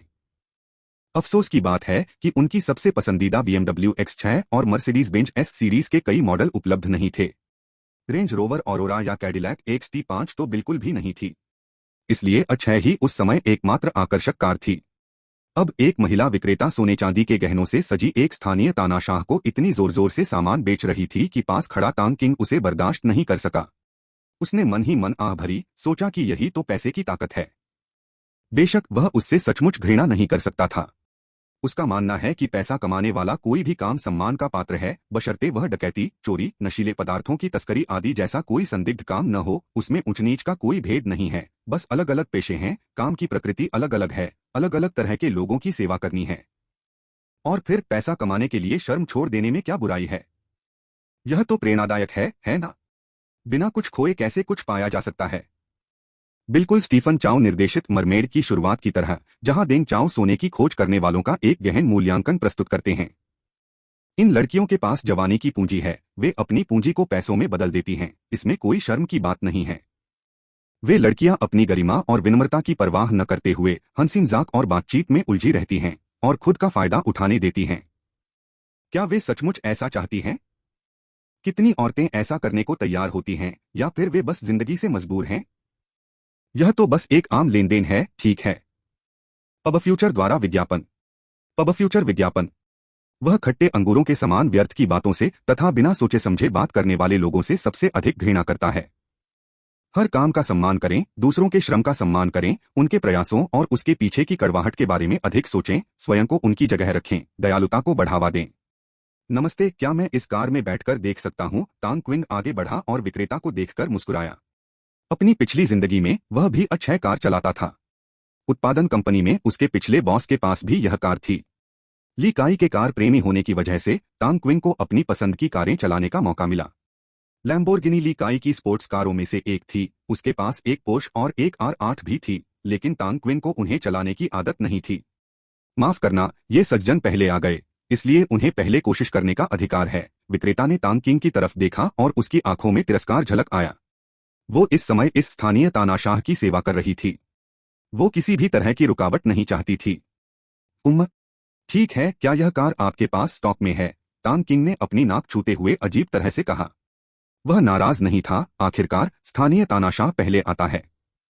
विक्रेता की बात सच हो या झूठ, उसे बहस करने में कोई दिलचस्पी नहीं थी। जब तक उसके साथ खुलेआम भेदभाव नहीं हो रहा था, वह इसे बर्दाश्त कर सकता था।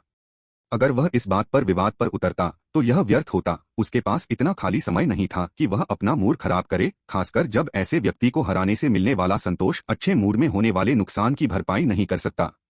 हम घाटे में व्यापार नहीं करते। हाँ, हम करते हैं। इस नए साल के दिन के प्रचार के लिए हमने हर मॉडल की कुछ तैयारियां की हैं। साथ ही जैसे ही सेल्सवुमन ने इस बारे में बात करना शुरू किया, वह उत्साहित हो गई और बिना रुके बोलती रही। लेकिन तांग किंग को उसकी बात सुनने में कोई दिलचस्पी नहीं थी। जब तक कार उपलब्ध थी, बस यही मायने रखता था। हालांकि उसे गुस्सा नहीं आ रहा था, फिर भी उसे कमीशन देने में कोई दिलचस्पी नहीं थी। धन्यवाद। अपनी बात कहने के बाद तांग किंग मुड़ा और रिसेप्शन की ओर चल पड़ा। उसने सोचा कि रिसेप्शन पर किसी को ढूंढकर जल्दी से कागजी कार्रवाई पूरी कर लेगा, क्योंकि अभी भी उसे बहुत काम करना था। तांग क्विंग को बिना बात पूरी किए मुड़ते और जाते देखकर सेल्सवुमन की आंखों में गुस्से और थोड़ी सी हिकारत की झलक दिखाई दी। उसे यकीन नहीं हो रहा था कि तांग क्विंग जैसा नौजवान कार खरीद पाएगा। उसने झट से अपने मन से यह विचार निकाल दिया और उस स्थानीय तानाशाह को अपनी विस्तृत व्याख्या फिर से शुरू कर दी। तांग किंग सुन चाओ को सामने की मेज पर ले आया। एक आकर्षक व्यक्ति कार डीलरशिप की वर्दी पहने और हल्के मेकअप के साथ रिसेप्शन के बाहर खड़ा था। वह लगभग 20 साल की लग रही थी, जवान और खूबसूरत, देखने में बेहद खूबसूरत। खास बात यह थी कि बीच बीच में उसके चेहरे पर थोड़ी सी नासमझी सी झलक रही थी, जिससे तांग किंग को उसकी दूसरी चचेरी बहन की याद आ रही थी। वह बीच बीच में प्रवेश द्वार पर नजर दौड़ाती रही और ग्राहकों को उत्पाद दिखाने के लिए उनके पास नहीं गई। शुरुआत में तांग किंग को लगा कि वह किसी का इंतजार कर रही है, लेकिन जब उसने देखा कि वह हर आने जाने वाले को ध्यान से देख रही है, तो उसे एहसास हुआ कि वह चुनिंदा ग्राहकों के पास जा रही है। पब फ्यूचर विज्ञापन। एक बुद्धिमान महिला तांग किंग की उसके बारे में यही पहली धारणा थी। उसे जरा भी फर्क नहीं पड़ा। उसे कोई फर्क नहीं पड़ता था कि वो क्या कर रही है, बशर्ते उसकी आवाज उस पिछली सेल्स पर्सन जैसी न हो। वो किससे खरीदता है, इससे उसकी खरीदारी की सच्चाई नहीं बदलती। मिस नमस्ते, मैंने सुना है कि आपके पास एक काली ऑडी अच्छा स्टॉक में है ना? तांग किंग सीधे पास आया और मुस्कुराते हुए पूछा। पैसे के मामले में उसने कुछ बेबाकी से बात की। हाँ क्यों? उस आकर्षक महिला ने तांग किंग को असमंजस से देखा। उसे यकीन नहीं था कि तांग किंग कार खरीदेगा। जैसे ही तांग किंग दरवाजे से अंदर आया, उसने उसे परख लिया। उसके पीछे पीछे सस्ते कपड़े पहने एक हट्टा कट्टा आदमी था। यह जोड़ी साफ तौर पर किसी बुजुर्ग के साथ आराम से घूमने आए किसी युवा की तरह लग रही थी, जिसके पास कार खरीदने का खर्च उठाने की क्षमता शायद ही हो। तो फिर मैं एक ले लूंगा, तांग किंग ने सहज मुस्कान के साथ कहा। तुम अगर पूछूं तो तुमने वहां उस सेल्समैन से सामान क्यों नहीं खरीदा? महिला एक पल के लिए तो हैरान हुई, फिर संभली, लेकिन उसे ज्यादा चिंता इस सवाल की थी जिसने तांग किंग को चौंका दिया। इस महिला की सोच कैसी है? खैर, वह और सवाल पूछने के लिए बहुत आलसी था। यह मानते हुए कि वह पहली औरत की बिक्री नहीं छीनना चाहती थी, उसने मन ही मन उसे एक ईमानदार इंसान के रूप में चित्रित किया। उसका रवैया अच्छा नहीं था, तांग किंग ने सच बताया। कहे, शुक्रिया छोटे भाई, मेरी सेवा चुनने के लिए। तांग क्विन के शब्द सुनकर उसने खुशी से कहा। उसे सचमुच ऐसा लगा जैसे वह किसी खरगोश के आने का इंतजार कर रही थी। बिना कुछ किए एक ग्राहक सीधे उसके पास चला आया। यह देखकर रिसेप्शन पर बैठी दोनों युवतियां हक्की बक्की रह गईं। उन्होंने पहले वहां इंतजार करने के लिए उसे नीचा देखा था, लेकिन फिर अचानक एक खरगोश सीधे उसके पास चला आया। मेहनती सेल्स पर्सन को जरूर बहुत जलन हो रही होगी। कोई बात नहीं। वैसे क्या तुम ग्राहकों को समझा नहीं रही हो? तुम यहाँ क्यों खड़ी हो? क्या तुम मेरे जैसे भोले भाले मिलने का इंतजार नहीं कर रही हो? तांग किंग उसे चिढ़ाने से खुद को रोक नहीं पाई। वैसे मेरा नाम डू जियाओ है, आप मुझे सिस्टर जियाओ जियाओ कह सकते हैं। यहाँ बहुत सारे लोग हैं और एक साथ इतने सारे लोगों को बेचने की सफलता दर कम है, थकान तो दूर की बात है। अमीर लोग व्यक्तिगत ध्यान पसंद करते हैं, है ना? मैं देखती हूँ कि किसके पास पैसा होने की संभावना है और फिर मैं उनसे संपर्क करती हूँ, डू जियाओ ने सहजता से समझाया। उसके हाव भाव मानो कह रहे थे, देखो मैं कितनी होशियार हूँ। इस अहंकारी भाव और थोड़ी सी नासमझी ने तांग किंग को उसकी बड़ी चचेरी बहन की और भी याद दिला दी। हालांकि उसकी बात घमंडी लग सकती थी, लेकिन इतनी सीधी सादी बात कहने पर तांग किंग को जरा भी असहजता महसूस नहीं हुई। दरअसल उसे यह बात काफी दिलचस्प लगी। उफ, मेरा नाम तांग क्विन है। बहन जियाओ जियाओ, मैंने कभी नहीं सोचा था कि आप इतनी हिसाब किताब वाली होंगी, तांग क्विन ने मजाक में कहा। हे छोटे भाई तांग, इसे कहते हैं समझदारी, ठीक है। कामयाब होने के लिए हर काम में बहुत सारी ऊर्जा बर्बाद करने से ज्यादा कारगर है ज्यादा सफलता दर वाले काम करना। क्या यह गलत है? डू जियाओ ने कुछ गर्व से कहा। हालांकि तांग किंग को उसकी आवाज अप्रिय नहीं लगी, बल्कि उसे लगा कि यह बहुत सच्ची है। अब जब आपने कह दिया है तो आप सही हैं। छिड़काव और प्रार्थना करना काम करने का अच्छा तरीका नहीं है। इससे पता चलता है कि आप में मान को, स्पष्ट लक्ष्यों और आत्मविश्वास की कमी है। आप सही कह रही हैं, बहन जियाओ जियाओ। तांग किंग ने स्वीकार किया कि वह डू जियाओ की बातों से सचमुच सहमत था। इसका जिक्र मत करो। मुझे चालाक होने का दोष मत दो, यही तो समझदारी है। अगर तुम्हें कामयाब होना है तो हर काम करने के लिए समय और ऊर्जा कहाँ है? क्या मुख्य बिंदुओं पर ध्यान केंद्रित करना बेहतर नहीं है? और क्या तुम्हें नहीं लगता कि इस तरह से करने में मुझे ज्यादा फायदा है? डू जियाओ का चेहरा तुरंत गंभीरता से चंचलता में बदल गया और ऐसा लग रहा था मानो वह पिटाई की मांग कर रही हो। चेहरे बदलने की इतनी तेजी से वह वाकई तांग की बड़ी चचेरी बहन को टक्कर दे सकती थी। फायदा? कौन सा फायदा? तांग किंग ने खेलते हुए पूछा।